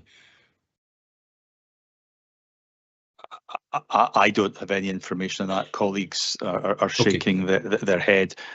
One tool in the toolbox, and I think that's sort of the point I was making earlier. This is one of a number of measures to manage local housing supply. On its own, it's not going to deliver a ramped up number of local houses coming back on the market. It might cause owners to consider whether or not they want to apply for planning permission, and therefore are they going to open a short-term let or not. It questions and challenges some of the thinking about why people buy a second home. It doesn't on its own necessarily guarantee that there's going to be an increase in local housing supply. That's why it's one of a number of measures. The council's already introduced the second home surcharge, and also increasing the amount of affordable housing that is available. That's ultimately the objective. Thanks. Okay, thanks, David. Councillor Lane. Yeah, thanks. It was just if we could get clarity on the retrospective nature of businesses that are already operating as short-term lets. There'll be no retrospective need to apply. Is that correct? There's the original short-term let designation in Edinburgh would have been retrospective. That was challenged in the Court of Session, and the judgment upheld the challenge that it can't be applied retrospectively. So for anybody currently operating a short-term let that doesn't have planning permission, but probably should, it's still up to them to decide whether or not to submit an application or not. But they're on the risk of enforcement, I guess, if they're caught. Thank you, that's useful. Thanks. Bailey McLaren. Yes, thank you. Many aspects to this proposal here. It's been caused by a lack of housing being built, I'm feeling, and I'm not fully understanding how this is going to create more social housing without housing applications coming forward. However, I see the merits in some of this. Would a control also have an effect on structures such as caravans, caravan parks? Is that short-term let? Would that be part of, or is that a different planning, a different license? Could you maybe just explain that sort of aspect of the short-term let market? So most of those types of development already require planning permission. There's no ambiguity about it. If a caravan park requires planning permission, this purely relates to what are domestic properties that are being used for short-term let rather than regular residential accommodation. It's that change of use from residential accommodation to short-term let that the control area is therefore trying to manage by requiring the planning application to be submitted. So in relation to your point earlier about housing supply, yes, I mean, ultimately we want more houses to be built, but when those houses are built, we don't necessarily want them all to be bought by folks who are going to run them as second homes and then turn them into short-term lets. So 25% of new houses will remain affordable and probably managed by an RSL or the council. The other 75% would be market sale in a development. We don't want those market sale houses necessarily to become second homes and then short-term lets. So it's trying to protect the future housing supply is what we're trying to achieve with this, in the sense that it can't be applied retrospectively. So we can only be looking at the future. Yep.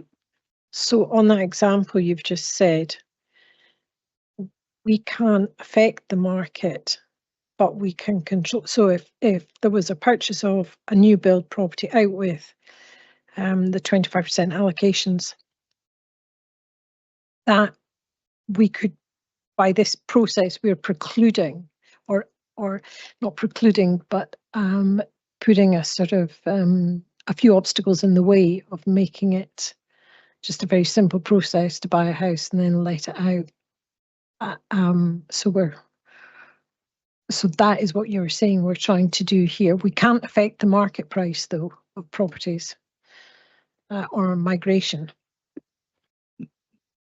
It's a complex subject, but no. All we can do putting this in place, if someone is thinking of buying a house in the area that we're proposing to designate as a second home because they've got a view to earning some income from it, they'd have to think about the implications. A, the council tax surcharge, and B, they would have to apply for planning permission and they may not get it if they wanted to use it as a short-term let. Whereas at the moment, there's no restriction at all. You could buy a house tomorrow and provided it was licensed, run it as a short-term let, but you wouldn't be mandated to apply for planning permission. Okay, thank you. That's all the first questions. There's at the moment four second questions, starting with Councillor Forbes. Thanks, Convener.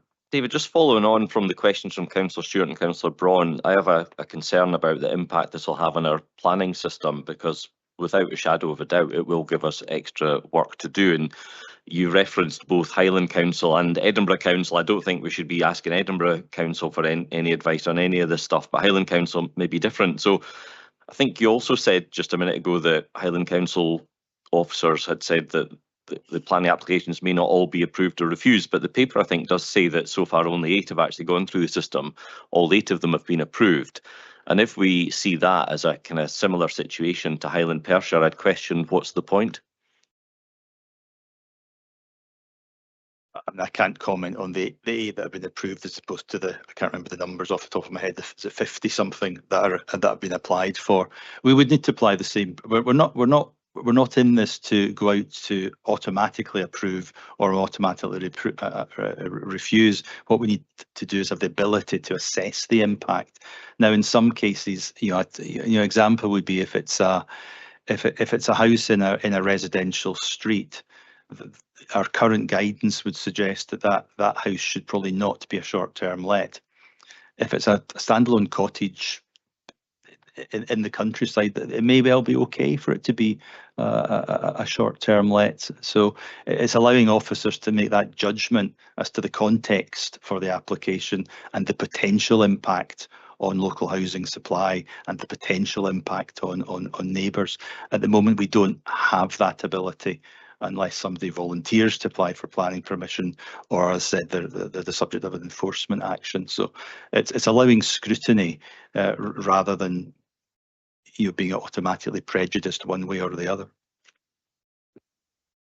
I appreciate that, David. So presumably when you and your officers set off down this path, you must in your mind, or at least somewhere, and I'm not seeing it in the document, you must have a number of houses that you think this will bring back into use by local people or otherwise not short-term let. And you must surely have thought, what's the impact going to be on our planning department? How many are likely to go to planning? We know we'll get paid a planning fee for that, but we then will surely need an increase in staff. So can you talk me through the number of properties that you expect, and no one will ever hold you to this, but how many houses do you expect to come available to buy for normal local people? How many are likely to get planning approved, and what's the impact going to be on our planning department to deal with all of that? When we started the process, we were assuming that it would apply to all existing short-term let properties. So if you look at the statistics, and again, these are I'm rounding them up because I don't have access to the report immediately. There's 1,000 or so licenses being granted for short-term lets, but something like 100 and something people have applied for and applied for planning permission. So there's a large number of short-term lets out there that don't have planning permission. Now, in some cases, they may have been operating for more than 10 years and don't require it. But in some cases, we are assuming that these could have been brought into the planning system, and therefore an assessment could have been made as to suitability. So that was the kind of numbers that we were looking at when we started this process. Because it can't be applied retrospectively, we are now dealing only with what might happen in the future. Now, there's been a growth, I think the figures are about 8% year on year of short-term lets since the legislation was. But I think there's about 8% growth year on year. So it's looking at that 8%. That's the if you like the volume that we need to assess and understand. Is it all okay, or in some cases would we be recommending refusal for planning permission? So that's the volume. And yes, it will have an impact on officer time, but lots of what we introduce has impacts on officer time. There's planning regulation changes regularly that impact on time. So that's not necessarily the driver for getting the policy decision right and looking at the impact of that policy on our communities. We will have to adjust our resources if that is the consequence of introducing the right policy for the right purposes. Sorry, David, I don't think I got an answer. Are you able to give us an indication of how many houses you think this will free up for local people to buy? No, because we need to look at those 8% growth year on year on their own merit. So a proportion of them, but I couldn't second guess a number. you have a target number? No, this is not about target. This is not about setting out to target. It's simply inviting people to apply for planning permission because the regulations have changed, would say that they need to, so we could assess. Yeah, no different from any other form of planning process. You live in a conservation area, you need to apply for planning permission for most changes to your property. It's just extending that same principle in part of the geography because of our evidence that there is a shortage of housing for local people, and this is one of the ways in which we can manage that. But no, we don't have a target. Thank you for that clarity. Okay, we've got an additional first question, Councillor Illingworth. Thank you, Convener. Is there actually any evidence that pursuing this policy of restricting short-term lets and making it harder for people to go for short-term lets will have any impact on housing supply in terms of rented accommodation or anything like that? If we look at the R. Neil Johnson report, they would suggest yes, because it becomes part of the decision-making process of someone who might be buying a second home.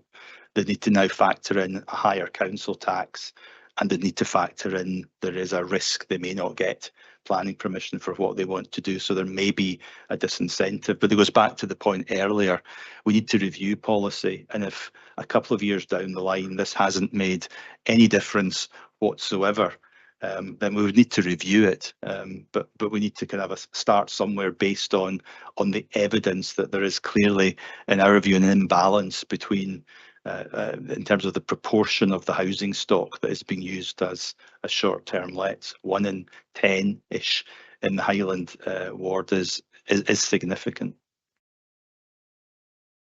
Okay, thank you. Second question now from Councillor Braun. Thanks, Convener. Sorry, David, back to a planning one again. 2 parts really. First, you mentioned earlier on, I believe, in Highland Perthshire, 9% properties are short-term let. And I seem to recall in virtually all the planning papers, it talks about 12% as the cut-off point, at the point that we start worrying. So we've got a 3% gap here. And I just wonder what your comments on that. And the other part is obviously, Councillor Donaldson was saying this won't come into effect till mid-25, late 25 perhaps. So are we then going to encourage a mass surge of people putting more applications in? And so we get to the point where when it does finally come in place, we're closing the gate after the horse has bolted effectively. I think I mentioned earlier that the 9% is an average across the Highland housing market area, which also includes the northern part of Strathday. But within that, as we were talking about earlier, there'll be significantly higher concentrations in some places than others. So we know there are hotspots in places like Dunkeld, for example, where we get feedback from Community Council and others that it's becoming an issue. So it will vary across the area. So I'm not sure we would say there's a particular point at which it's okay, and above that line it's not okay. It needs to be kind of based on the absolute circumstances. That's the approach we take across all areas of policy. And your second question was? Did you have a follow-up? It was just part of the same question, was the fact that if it's going to take till mid to late 25 to put it in, will we have a surge of people actually applying to Highland Perthshire, for example? So by the time we get to that point, everything's been done that's going to be done. Yeah, the horse has gone, the gate's bolted, sort of thing. In some ways, that would be a good thing. If the policy encourages more people now to apply for planning permission, and for that application then to be looked at and scrutinised in advance of a formal designation, then it's kind of achieved one of that objectives that we're able to have the opportunity to assess. Okay, thank you. Councillor Duff, your second question. Thank you, Convener. My question's about page 106, which I think is maybe page 22 of the appendix. There's table there, a diagram there called market entry affordability, which talks about the average lower quartile house price being £155,000 and the minimum annual income required to access that market entry point of £41,000. But the lower quartile income for Perth and Kinross is just over £22,000. And in relation to the Highland Ward, I know that the lower quartile house price is even higher. I think it's 182,000, I think, if I remember correctly, 187,000, sorry.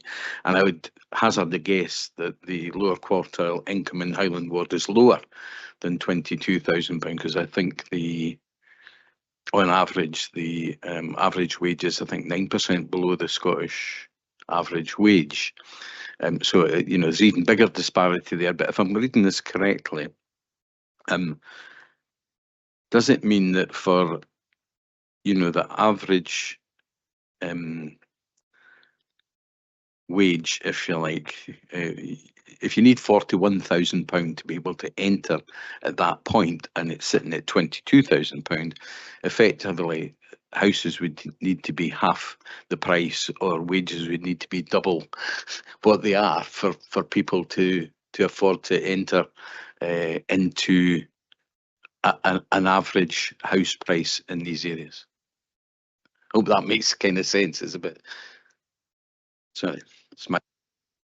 It does, and I think part of the challenge is when you're dealing with averages and statistics, because there'll always be an element of a population who have a higher income who are still looking for our local housing. You have the kind of key workers, for example, and that would include whether that's lawyers, teachers, others who are coming into an area who might be able to afford a house.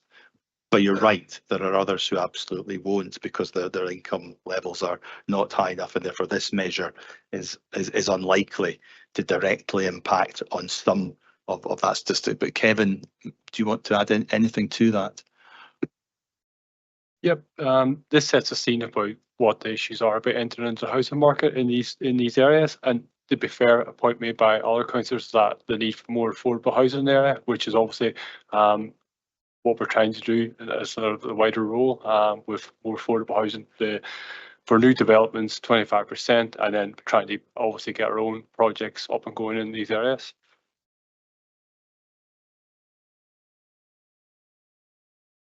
Thank you for these answers.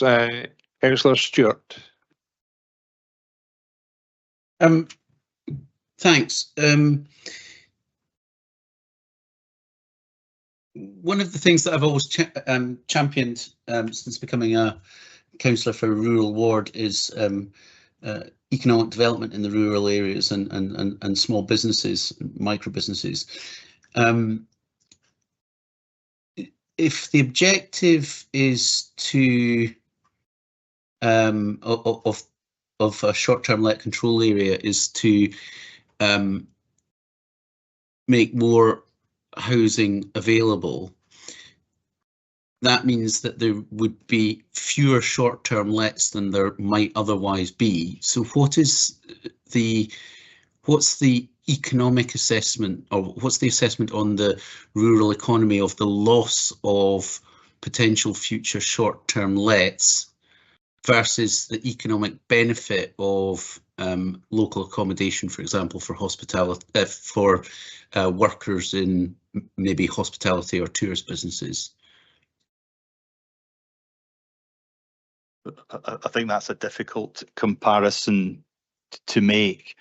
So we're not suggesting the policy is to prevent all future short-term lets in parts of the geography. In fact, if anything, our policy is to encourage more bespoke developments of holiday accommodation.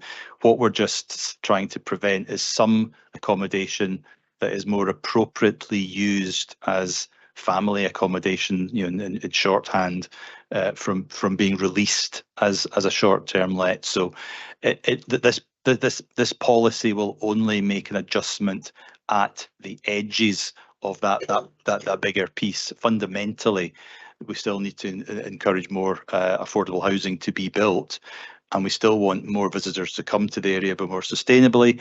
But it's to choose a different type of accommodation, so bespoke tourism accommodation, or traditional bed and breakfasts, or hotels, or guest houses.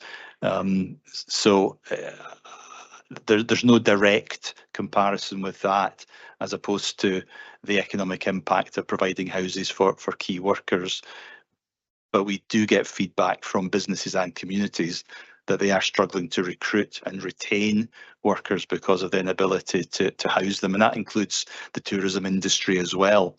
So I think it's difficult to make a comparison. If you do one, the impact on the other is quantifiable. We're trying to do both. We're trying to sustainably manage tourism. We're also trying to do as much as we can to retain housing stock in use for residential accommodation. So it's hard to answer, I think, is the summary there. Okay, if I just asked you the first bit of it, then how much potential future economic activity would be suppressed by the introduction of the policy? The evidence would be that we're asking people to apply for planning permission in some circumstances, and if you look at the number of people who have applied for short-term lets already, the majority are still approved, but they're approved with scrutiny, they're approved with appropriate conditions, and that's really important. That could be conditions about noise, and that can be conditions about impact and amenity. So it's the ability to manage the process, as opposed to necessarily saying every single one of those applications will be refused. Where they are refused, it will be because we absolutely believe it's the wrong use in the wrong specific location. So again, it's not possible to answer that question. Okay, thanks. Thank you, Councillor Lane. Thanks. As Bailey McLaren will be able to testify, in Dunkeld, they're in such short supply of housing that they've got a housing action group, and working with officers, I think they came up, Claire, with was a bit over the whole of Dunkeld and Burnham, 6 potential sites to build 6 houses. So my understanding, and I'm just wanting clarity for, is that if we have a control zone there, and the idea about bringing, is it about future proofing rather than retrospective, saying how many is it going to bring back onto the market? We can't quantify that. But if these 6 were built in a short-let control zone, there would be some sort of protection that could be done through planning that they would remain as family homes. Because at the moment, when you build, something goes on in Dunkeld for sale at 200,000, it's sold to a cash buyer sometimes within a day for about 350, because there's no control zone. So is that my understanding of what we're trying to achieve here, is to future-proof new housing, especially in areas where there's no scope for building new houses because of the topography, etc., and the whole community is crashing because there's not enough people living in the area to carry out the normal community functions. In that type of scenario, I think the answer is absolutely yes, because that's where I think the assessment that would be required by applications for change of use would be that the greater need is to protect and preserve those houses for residential accommodation rather than allow them to go into short-term let use. So that's exactly the type of assessment that would be made in that type of circumstance. And hypothetically, on balance, I suspect in these circumstances, permission would be refused for short-term lets. Thank you, and Bailey McLaren. Yeah, back to me. We've got an immediate housing need that's clear, but I'm still not quite picking up our short-term positivity by bringing this in, how that is going to really address the housing need without applications coming forward for building of more units, either from housing association or on a commercial basis. And I understand what you say about trying to put a control, but Councillor Lane's also describing we can't control the market price either of properties that come back on the market, but we're just, are we creating something that's not really going to give us an immediate response to our housing needs without new builds? It can't give an immediate response other than you know, it might influence the choices of some second home owners as to whether or not they can afford to have a second home if they feel they're going to apply for planning permission and have it refused as a short-term let. So I think that's the change of behaviour that this might have on some individuals. But I think it's absolutely that other point. But this is about protecting the future housing supply. When we do start to bring forward houses, or the private sector start to bring forward houses, we want to ensure they remain available as houses that meet local needs. So we know there are potential proposals, for example, in and around Dunkeld that will come through the planning process through LDP3 for you know, the southern part of Dunkeld. If that is ultimately consented as a significant expansion of Dunkeld, the very least we would want to ensure is that those houses remain in use for residential accommodation, that they don't all get sold to people who immediately turn a proportion of them into short-term lets without any planning control. So I think you're right, this is now about the future and how we manage the future housing stock to the best of our ability, but this is never going to be the only tool in the toolkit. It can't work that way. Thank you. Okay, so now, we've been through all the second questions, and we have, sorry, I beg your pardon, Councillor Illingworth. Sorry. Right, thank you, Convener. You talked about this not being the only tool in the toolbox. How will you assess the effectiveness of this tool in the toolbox? Because you say that in a few years it will be open to review. Because this will require resources from us. It will impose responsibilities on property owners. How will we measure the effectiveness? We'll be able to, if every single planning application that's submitted for a short-term let is ultimately approved, then you would query the purpose of the policy, other than perhaps those properties are approved with conditions that make them better and more acceptable. So you know, there's the aspect of improving what is used as short-term lets is one measure of success. The other is if it doesn't lead to any protection of the future housing supply.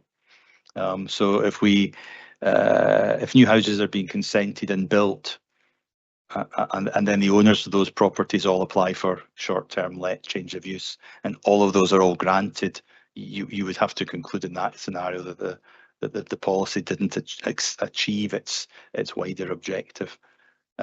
But you again, we're at this stage, we're speculating. We can only look back the way in a couple of years' times and see what difference it has made. And if it hasn't, we would have to review it. There is no point in having policy in place that has no ability to achieve what it set out to. Can I ask a quick supplementary? Well, yep. When you're doing the assessment, surely what we're trying to do is increase housing supply for rented accommodation. And I'm surprised that's not one of the things you're going to be looking at, because that's a primary objective. the objective is to ensure more of the available housing stock is retained in residential use. I'm not suggesting this is about whether it's rented or it's low cost home ownership or it's home ownership at market value. It's the ability to ensure that people in a given area have access to the housing that they can afford and they can need. Part of that is about increasing supply. Part of that is about managing the existing supply as best we can. Okay, thank you. We have 3 third questions. So first of all, to Councillor Forbes. Thank you, Convener. Just following on from Councillor Stewart's question regarding the economy, something that's close to my heart as well, particularly small businesses. There's a couple of things, David, in here that are related. One, it says there are 8,000 jobs across Perth and Kinross. Can I ask you just to park this question for the moment till I get to my second bit, but I wonder how many of those are within the planning control zone, because it doesn't tell us that in the paper. And you said earlier on that businesses were struggling to get staff, and that was one of the reasons to do it, and it certainly references that in the paper. Yet page 75 tells us that 73% of businesses disagreed with the proposal. I wonder if you had any idea why businesses would disagree with the proposal if they saw it as a solution to a problem that they have. If I'm answering the second part first, I don't know, and I suppose that's always the kind of issue with surveys as opposed to direct feedback. So engagement by the business growth team with businesses, comment on staffing issues. I don't know which of those businesses then responded differently to the survey. So I don't know if we'll have that analysis of which types of businesses responded to it. So it's a bit like apples and pears, I guess. Some businesses will think it instinctively control is a bad thing. And some of those businesses that responded may well be short-term let operators. And other local businesses suggested that there's an issue to So just so that we're absolutely clear about this, then the growth thing that you referred to earlier, that would go out to businesses across Perth and Kinross, and you've taken data from a survey which was for a completely separate purpose. But the survey that really matters is the one specifically about short-term lets, and 73% of businesses are not in favour of it. So am I right about that? Yes, at the raw data, yes, absolutely.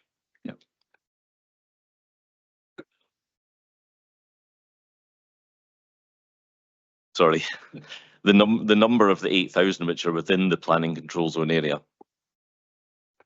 I don't know the answer to that. I think Kevin might do. The 8,000 jobs is the visitor economy, so that's direct and indirect jobs supported by tourism across the piece. What proportion of those are in the control area, proposed control area?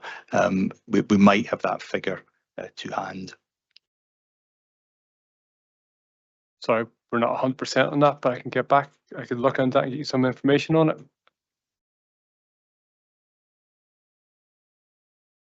Sorry, we're not 100% sure on that figure. Oh, sorry. No, it's fine. I mean, we're obviously going to make a decision today, so if the data is not available today, it's fine. There's no need to spend time getting back to me, but thanks for the offer. Okay, thank you. Now we have Councillor Braun. That was my last question, Convener. The core of this really is making properties available to local people. I know in my ward, and I'm sure it's the same everywhere else, you have youngsters who've grown up in a village or a location. Now they've got their own family, perhaps they can't afford to live where they've grown up. I'm following really on what Councillor Lane said and Councillor McLaren. We want to try and control prices. I mean, you've said yourself that the idea is when new builds, it'd be ideal to keep those properties within family ownership rather than short-term lets. I'm drifting into licensing side now. Many cases we've seen, which have been pointed out by people, that it's in the title deeds that they should be residential and not commercial. But it's outside of short-term let licensing to consider that. perhaps we should be changing that rule so that does come into play when somebody applies for a short-term license. Will that not be a better way of controlling it rather than putting control areas in? It seems to be a lot of these cases have deeds, and most modern houses do. In their title, it says this is for residential use only, but we can't consider that. Is that where the way to change the system to get a greater control over it? I mean, yes. If every new house that was built had a title restriction saying that this house shall never be used for short-term let, that would be helpful. But there's no ability of the council to monitor or control that. It'd be up to the developer, which most developers don't, and that's why the use of title restrictions or burdens is something from the past. Is rarely used now because of the lack of enforceability. We can't go out and make people exhibit their title deeds to us. So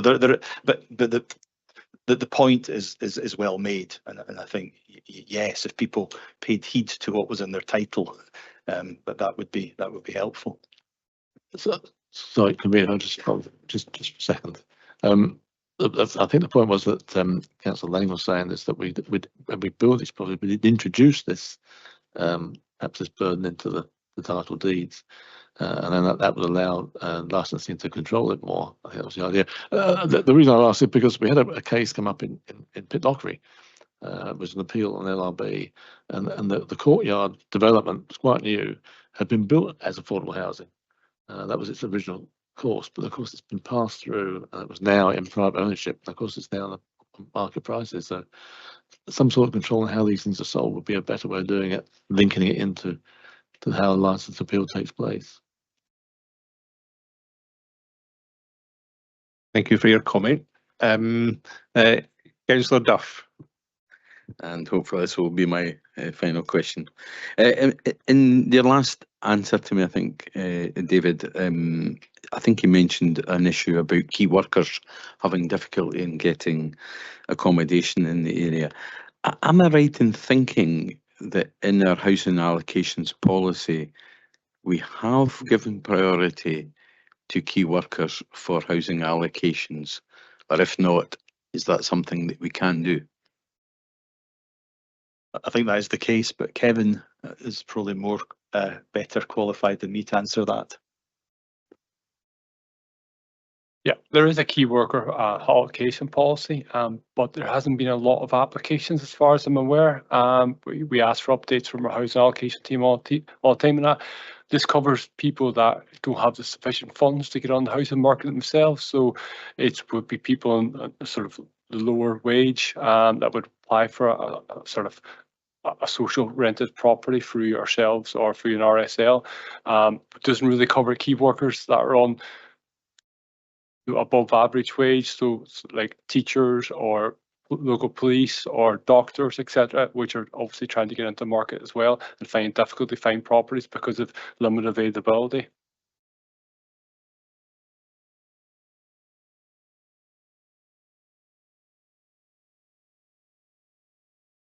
Thank you. Councillor Stewart. Thanks. And I think this is my last one. Just picking up on Councillor Illingworth and Councillor Braun's prior questions about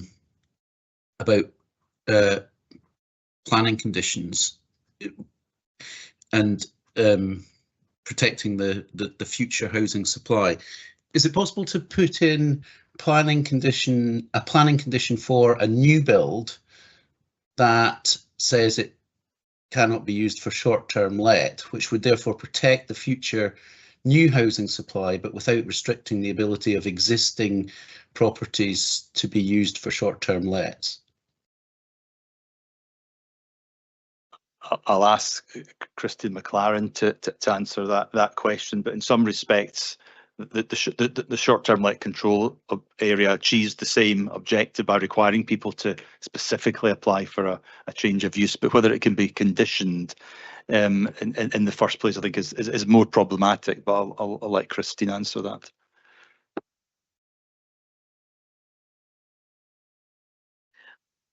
difficulty that we have in applying conditions is that houses are fall within use class 9, and there are certain things that you can do within a house that also may fall within the short-term let type of scenario. So I'm not sure that it is something that it's certainly not something that we've tested yet, and I think we would want to have kind of legal opinion as to whether or not it would meet the tests that we have set out in legislation. So I think it's something that we need to consider carefully, but I do not think that it's going to be particularly effective or necessarily appropriate to do that. Okay, thank you. Yeah, so we've got a final third question from Councillor Lang. Thanks, Convener. I put C by mistake. Would it be the case that the more burden you put on, we're obviously wanting to build more houses in these areas, the more burdens you put on before you build will put people off building the house. The only burden that's, if it's built in a short-term let area, control zone, would be that the person would know who's buying it and who's building it, that it would more than likely be a residential property. So putting the burden in beforehand muddies the water and might somebody say, well, that's going to look too difficult, I'll not bother because I might not manage to sell the house. If you put the only thing is that they know it's an overarching area and somebody can take the chance of, depending on where it is, because the control zone isn't to stop everything, it's just to give an element of control to manage the pot. Is that what we're trying to achieve here? Because it seems that everybody's got a different idea of what this is trying to achieve and what actually the outcomes of it will be. Yeah, that's right. So just to be clear, the only person that can put a burden on a title is either the landowner or the developer, and you would have to question why either of those would do such a thing if it restricted the market. So I mean, the council can. We require landlords' consent, before tenants can do things in their property. But generally speaking, putting a burden on a property is something that the owner or the developer isn't going to do. And I think just coming back to the point Christine made just about conditions, we're not trying to say that people can't do anything at all with their property. Somebody renting out their house for giving it to friends to use for a couple of weeks a year, or renting out for a couple of weeks, isn't a material change of use normally. So you wouldn't want to condition that they can't ever do something like that. But what we're saying is, in some parts of the geography, we are going to kind of require people to apply for planning permission so we can assess it. So I think we need to be careful that kind of not overly regulating or overly burdening everybody to try and resolve this issue. Okay, thank you. So I think we're coming to the end of the questions now. We've got two final questions, I think. First one is from Councillor Forbes and then Bailey McLaren. Yes, it is my final question. I'm sure everyone will be pleased to hear it. So it should be a relatively straightforward one. Page 81 says that one of the benefits of this would be to provide clarity that planning permission is always required for a change of use. But David, would you agree that actually this may indeed provide less clarity? Because at the moment you need a licence regardless, and if you share a front door you need planning permission. But if we go ahead with this, we're throwing a third factor into the equation, that if you then live in a certain area, you will also need planning permission. So I'd argue that that's wrong. I'd argue that this is going to make it less clear. I'm just wondering what your thoughts were on that. That would be a kind of policy failure then, if that was the outcome. I think it does clarify. So at the moment, if you live in a flat, it's very clear that you need planning permission to do almost anything. There are no permitted development rights or limited permitted development rights. Likewise, if you live in a conservation area, there are limited permitted development rights. So all we're saying is, in this defined control area, in relation to change of use, there is no permitted development rights. So it makes it automatic. People know that if they want to change their use to short-term let, they will require to apply for planning permission as opposed to consider how material that change of use is, which is where a lot of the greyness arrives in relation to change of use. Is it 2 weeks a year? Is that material? Is it 6 weeks material, but 2 weeks isn't? It's that choice that we're seeing is causing the greyness. So I would counter your argument and suggest it will clarify. Yeah, it's allowed. It's allowed. Thank you. And final question from Bailey McLaren. Thank you. Can't go through a paper without speaking about agriculture in some respect. There's within the Scottish Government, there's quite a concentration of agri-tourism, and it's quite a growing international economic add-on to many businesses, and gaining a lot of ground in Scotland. So is this going to impact that within this area of Highland Perthshire? But I suspect you're going to tell me not really. No, because change of use of agricultural buildings to tourist accommodation or anything would currently require planning permission, so it doesn't make any impact there. What it might change is if there's some vacant properties, residential properties on a farm that they would, if the control area goes ahead, definitely require change of use permission if they were becoming short-term lets. But by and large, this won't affect the agri-tourism sector at all. Thank you everyone for your questions, and thanks David and colleagues for your considered replies. I'm now going to move the report. This officer report being considered today relates to the introduction of stronger, clearer planning controls to manage the number of new short-term lets across Highland, Northern Strathtay and the northern part of Blairgowrie and the Glens wards. The introduction of a short-term let control area will require all property owners to apply for planning permission for change of use from a residential property to a short-term let. This requirement will sit alongside the licensing scheme.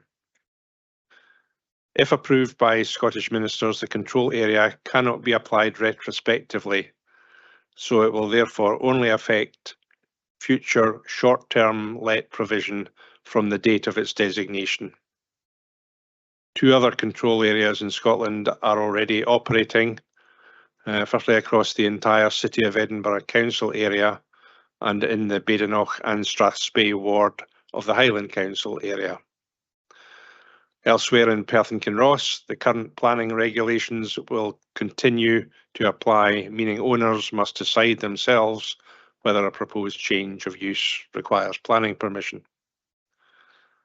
The local housing strategy reflected the views of our communities about the availability and affordability of housing. And in some parts of our area, the proportion of the overall housing stock given over to short-term lets is of concern. This impacts not only on the recruitment and retention of key workers, but also on the tourism sector itself, where lack of accommodation is constraining the operation of some businesses. This administration has already introduced a 100% council tax surcharge on second homes, and the introduction of a planning control area is a further measure that will potentially discourage properties being bought with commercial income generation in mind. The council is also progressing the delivery of more affordable housing in these areas through planning obligations on house builders and our own social housing investment programme. So I am delighted to move the motion to approve this paper, and the recommendations are that the committee approves the attached statement of reasons, instructs officers to commence the statutory 28-day notification, and agree that officers bring back a report that will set out consideration of any representations subsequently received prior to remitting to Scottish ministers for approval. And I'm going to ask Councillor Welsh to second this motion. Thank you. Thank you, Convener.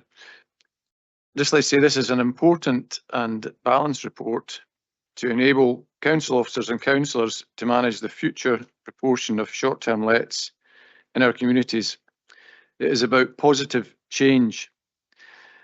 The report tackles the geographic areas of Perthshire with particular short-term let concerns, where between 9 and 13% of local housing stock is in short-term let use. 76% of residents in these areas supported the introduction of short-term let legislation. This is a small tool in a toolbox and seeks to provide balance and control in the short-term letting sector. The paper recognises the importance of tourism to the local Perthshire economy and small business owners, and seeks to manage the negative impact on communities while sending a positive message to encourage appropriate tourism accommodation. Councillors need to be minded of the strong views and support voiced by residents for this paper. I'm happy to second the report.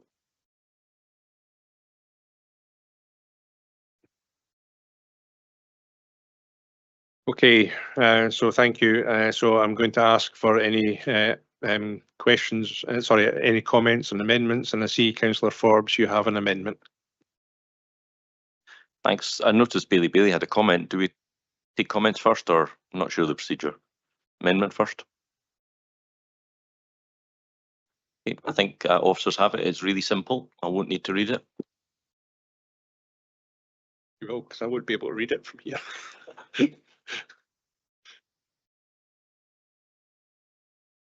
Oh, I can read it.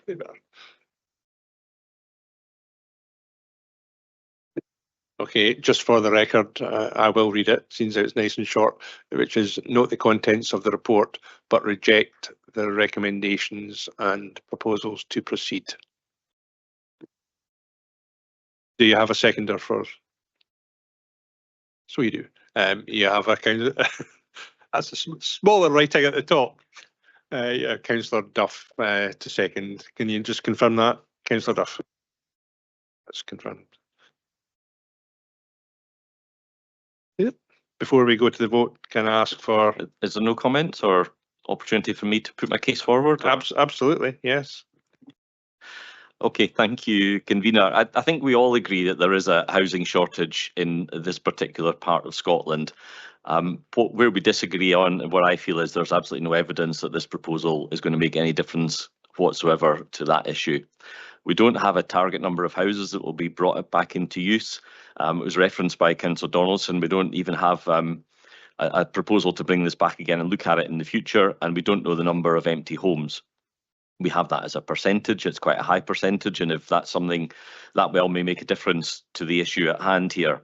I think the real issue here in that area, as referenced by Councillor Duff, is that house prices are very high, people's salaries are generally low, and therefore they can't afford the houses. And unless we halve the value of the houses, this will not make any difference whatsoever. We need to look, I think, at the unintended consequences that this may bring, and we don't need to look particularly far away. We can look at, for example, when the government decided to control the long-term let market. What we've seen here is rent prices increasing in Scotland higher than any other area across the whole of the UK, apart from bizarrely the northwest of England. We look at Edinburgh, where fringe performers can't afford to stay, and a blooming black market has emerged in unlicensed, unregistered and potentially unsafe houses. So I would urge everyone in this room to consider carefully their vote. And just going to finish up with a reference that Bailey McLaren made to the agro-tourism industry and the farming sector particularly. And I'd like to specifically say anyone who has an interest in our connection to the farming community may want to think very carefully about how they vote here. Thank you.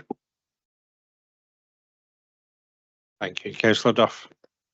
Thank you, Convener. We can see from the information before us that there is a housing need within Perth and Kinross, similar to many areas across Scotland. The papers before us suggest that implementing a short-term let control zone is the answer to the problem. However, I believe that the information provided, particularly in relation to the area being proposed as a control zone, points to a different answer. For a start, in the Highland Ward area, average wages are 9% below the Scottish average. The data states that 59% are unable to afford market entry housing and 85% are unable to afford average house prices.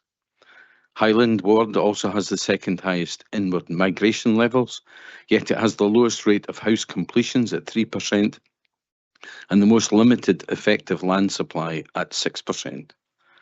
We also hear that social housing is affordable to 85% of households, and yet only 13% of housing stock is social housing. Quite clearly, what is needed is more social housing. Residential properties coming out of the tourist accommodation into residential accommodation will not fill that gap. We can see from the data that the vast majority of these properties are not going to be affordable properties for those that need them most. In fact, I do have a concern that this proposal may depress the housing market and could lead to issues with homeowners having negative equity on their properties. In any event, we are likely to end up with more homes being empty properties or second homes, properties which would then be less economically active than if they were tourist accommodation, resulting in a harmful impact on our tourist economy, the major source of income in the Highland area. Our tourism action plan states that we're trying to grow the number of visits to Perth and Kinross to increase the impact and benefit of tourism in our area. The report states that tourism is worth £700 million to our annual economy and supports over 8,000 jobs.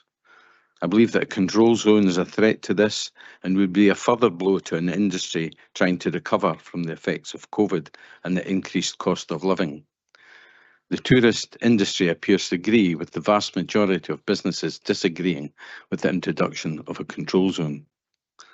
I'm also of the view that the rurality of the control zone area has not been factored into the survey. Many of the short-term let properties are in remote or rural locations, larger types of properties than in many other areas, bigger houses with more rooms, larger grounds.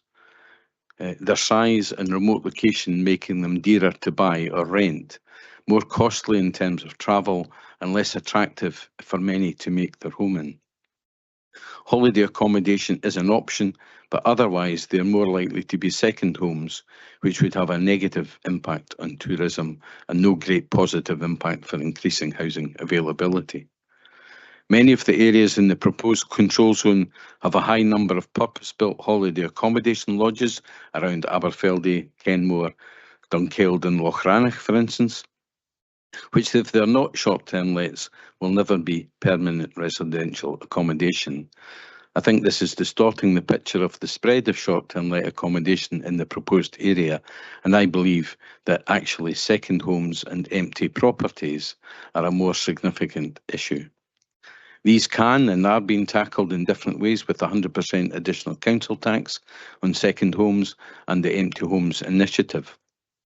We also need to get better at using rural homes funding, putting vacant council houses back into use and increasing the supply of house building land. Furthermore, we need to improve the economy and provide better paid jobs, improving the average wage in the area. I believe that's how we can make a difference to the housing situation across Perth and Kinross, not through the implementation of this control zone. I would therefore urge members to support the amendment, which I'm pleased to second. Thank you, Convener. Okay, thank you. Moving on, Bailey. Thank you, Convener. Of course, this isn't the full solution to the rural housing crisis. Just like we saw with roads drainage, the rural housing crisis can't be solved in its totality by 15 councillors on this Wednesday morning. Clearly, though, action is needed. Yes, more also needs to be done on the second and empty homes, and we also need to build more homes. That's going to take concerted effort from multiple agencies over multiple years. However, limiting further short-term lets is something that is in our power to do today from this chamber.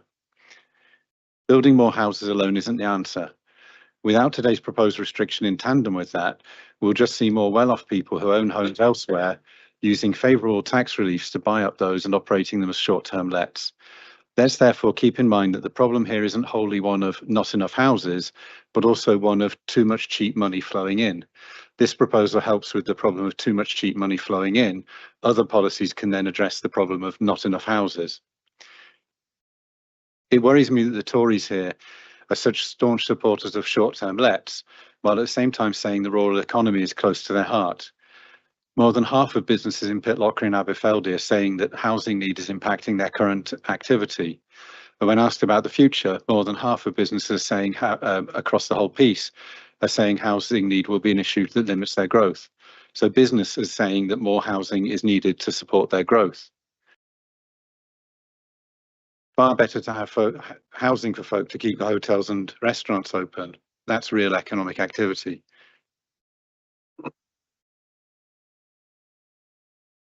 Of course, today's proposal doesn't create additional housing units. It's not designed to, and I'm not the foggiest why some in this chamber expect it to. It does, however, stop more housing units falling into the STL trap. Supporting this proposal says you believe that nurses, police and firefighters in rural areas deserve quality housing. Failure to support it says you care more about the interests of those who, by definition, already have enough capital to fund both a first and then a second, or maybe third or fourth house should be prioritised above them. In votes, we're called to take sides. I know whose side I'm taking, and it's the nurses, police and firefighters. Thank you, Convener. Thank you, Bailey. Councillor Donaldson. Thank you, Convener. I'll be fairly brief. I support the motion and oppose the amendment. I actually think this report is actually far from being rigid, is actually quite flexible in its approach. It will be based on evidence going forward. It will be more a rifle approach than a blunderbuss kind of attack. I know Councillor Forbes made the point, about bringing back the future. I got the clear understanding that in due course, after midsummer of next year, and then going forward, and inevitably, this will come back to committee at some point, and we need to look at, what has worked, what has not worked. I certainly wouldn't, the eastern housing market area, that hasn't included Blairgowrie and Rattray. It's the northern part of that area. In Strathearn, none of Strathearn has been included. In fact, I don't think there's a strong argument for including Crieff or, let us say, Ottarder. But I do have some question marks about Comrie, and because of the lack of affordable housing there. And what I think might be quite interesting in maybe a couple of years is a contrast and compare between Comrie and, in fact, Dunkeld. And that might be quite a useful exercise to do, but let us see. But I think it is certainly, it's not the sole, indeed, tool in our toolkit, but it is one aspect of taking a concerted and coherent approach on the whole issue of housing, especially in rural areas and in small towns. And I strongly argue in favour of this report and the motion. Thank you. Thank you, Councillor Donaldson. Councillor Lane. Thanks, Convener. I wholeheartedly support the motion, and I wholeheartedly support what Councillor Bailey has just said. Somewhat of the argument that Councillor Duff was employing seemed strange to me. He's saying that the price is so high. That is because there are short-term lets which drive up the price for other people, and also there are second homes, etc., because it's a lovely place to stay. So if it were to be reduced by the price, maybe somebody would be in negative equity, but some of these nurses and etc., doctors, whatever, of a lower wage could afford to buy the house. and we're trying to protect the new supply of housing. That's what we're trying to achieve with that.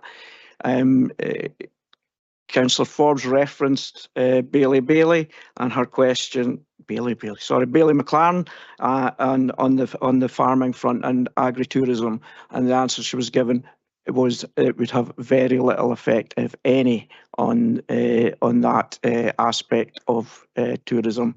So I'm sure that if anybody who votes with the amendment wants to come along to Dunkeld, to the Community Council or the Housing Action Group to get the strength of feeling of what is in my ward and Bailey McLaren's ward, how they feel about the inability of their children or anyone else to live in their area and work in the area, and they're welcome to come along if they feel that they're taking a stance for the people in these areas. Thank you. Thank you, Councillor Stewart. Thanks, convener, and thanks to officers for what's clearly been an enormous amount of work that's gone into this report the committee asked to be brought back last year. So thanks, and for all of the answers that were given today. I take on board what I've approached this with an open mind, but I take on board what Councillor Lane says about the concerns of residents about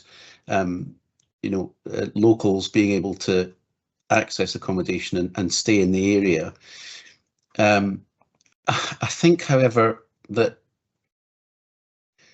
we just hadn't heard sufficient evidence that this is going to make a big difference. The council tax surcharge, I think, is already making a big difference. The Empty Homes Initiative will make a difference. Increasing land supply in the LDP and having plans to create more affordable housing will make a difference. But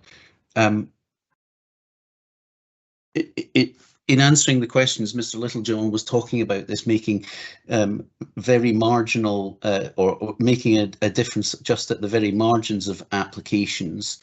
But we're not able to say by how much the housing supply will be increased or by how much economic activity will be suppressed. And I think, given the concerns of businesses about this in terms of whether the evidence from the survey in terms of whether they were supportive or not, I think that we would be creating a burden on property owners. We'd be creating a burden on the council that is only going to make, if anything, a very small difference at the margins. And I don't think we should be introducing regulation such as this just for the sake of it. And I can't, unfortunately, support the motion today, and I'll be voting with the amendment. Thank you, Councillor Stewart. Councillor Robertson. Thank you, Convener. I, like many of the councillors on this committee, I would suspect, came to today's meeting with an open mind on this. And I would, in fact, vote for the paper if I thought that it would even provide one new social housing unit in Dunkeld or Burnham or anywhere else in the area outlined in the report. But we all know it won't. This paper shows a complete failure on the council and social landlords to actually build enough affordable housing in these pressured areas, which is a disgrace. And to try and as Councillor Lang, unfortunately, did, try and say to the people of Dunkeld that this will make a huge difference to their ability to actually stay in their area is just, it's just nonsense. We need to address the supply of social housing seriously, and this report, this paper, will not do it. So for that reason, I'll be voting for the amendment. Thank you.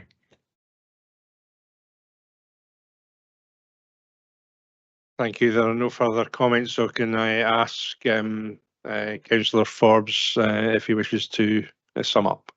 Yes, thanks, convener. Just very briefly, and I'm going to just reply to Councillor Laing's offer to attend a meeting in Dunkeld. I did actually, I think earlier this year or the back end of last year, attend a meeting in Dunkeld with local residents and some community council members.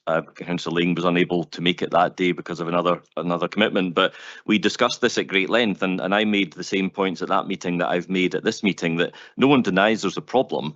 The difference is, will this make a difference? And I think we've heard very eloquently from Councillor Stewart that at best this will make a marginal difference right around the edges. It will most certainly not provide houses for the nurses and the estate workers and the restaurant workers that Bailey was referencing to. And I'm certainly would take slight umbrage at the fact that I'm not on the side of these people. I absolutely am. But unless we double their salary or reduce the value of the houses in this area, they will not be getting any houses out of this. And as Councillor Wilson's just said, our problem here is we need to build more houses. We failed to build houses and we continue to fail to build houses. And until we do so, we aren't going to solve this problem.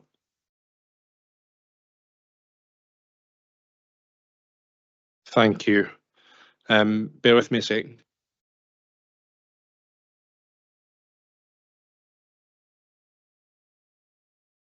So I'm sorry, Bailey McLaren, I'm unable to take your further comment because we've already had the summing up.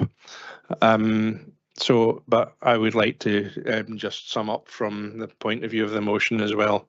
We've heard arguments on both sides of the debate here at length today. We've had a number of robust questions and a number of solid, robust answers as well from officers who strongly recommend this paper. We are here to serve the population of Perth and Kinross. That's why we're here. That's what we're elected for. And what I see here today, I don't think anybody today has referenced in particular the consultation outcome that is contained within the papers, where we see very clearly that residents are in support of short-term let areas and businesses are not. We also see the organisations were split 50-50, even though two of the respondents were the Scottish Conservative and Unionist Party. And we also have a situation here where we're trying to do something here which will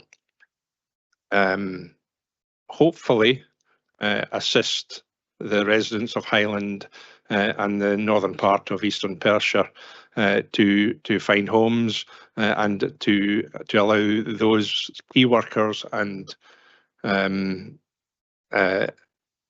other residents to buy their homes, to own their own homes where currently they are being priced out.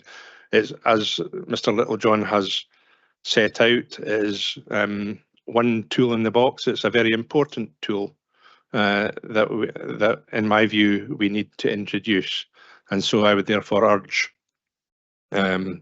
urge elected members to vote with their consciences here and to support the motion.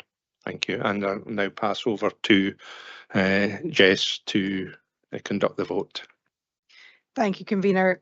Members, we have a motion from Councillor Drysdale, seconded by Councillor Welch, to approve the recommendations as set out in the report. We have an amendment from Councillor Forbes, seconded by Councillor Duff, to note the contents of the report but reject the recommendations and proposals to proceed. When I call your name, please let me know if you're voting for the motion or the amendment. Councillor Anderson. Amendment. Bailey. Motion. Councillor Braun. Amendment. Councillor Carr. Motion. Councillor Donaldson. Motion. Councillor Drysdale. Motion. Councillor Duff. Amendment. Councillor Forbes. Amendment. Councillor Harvey. Motion. Councillor Illingworth. Amendment. Councillor Laing. Motion. Bailey McLaren.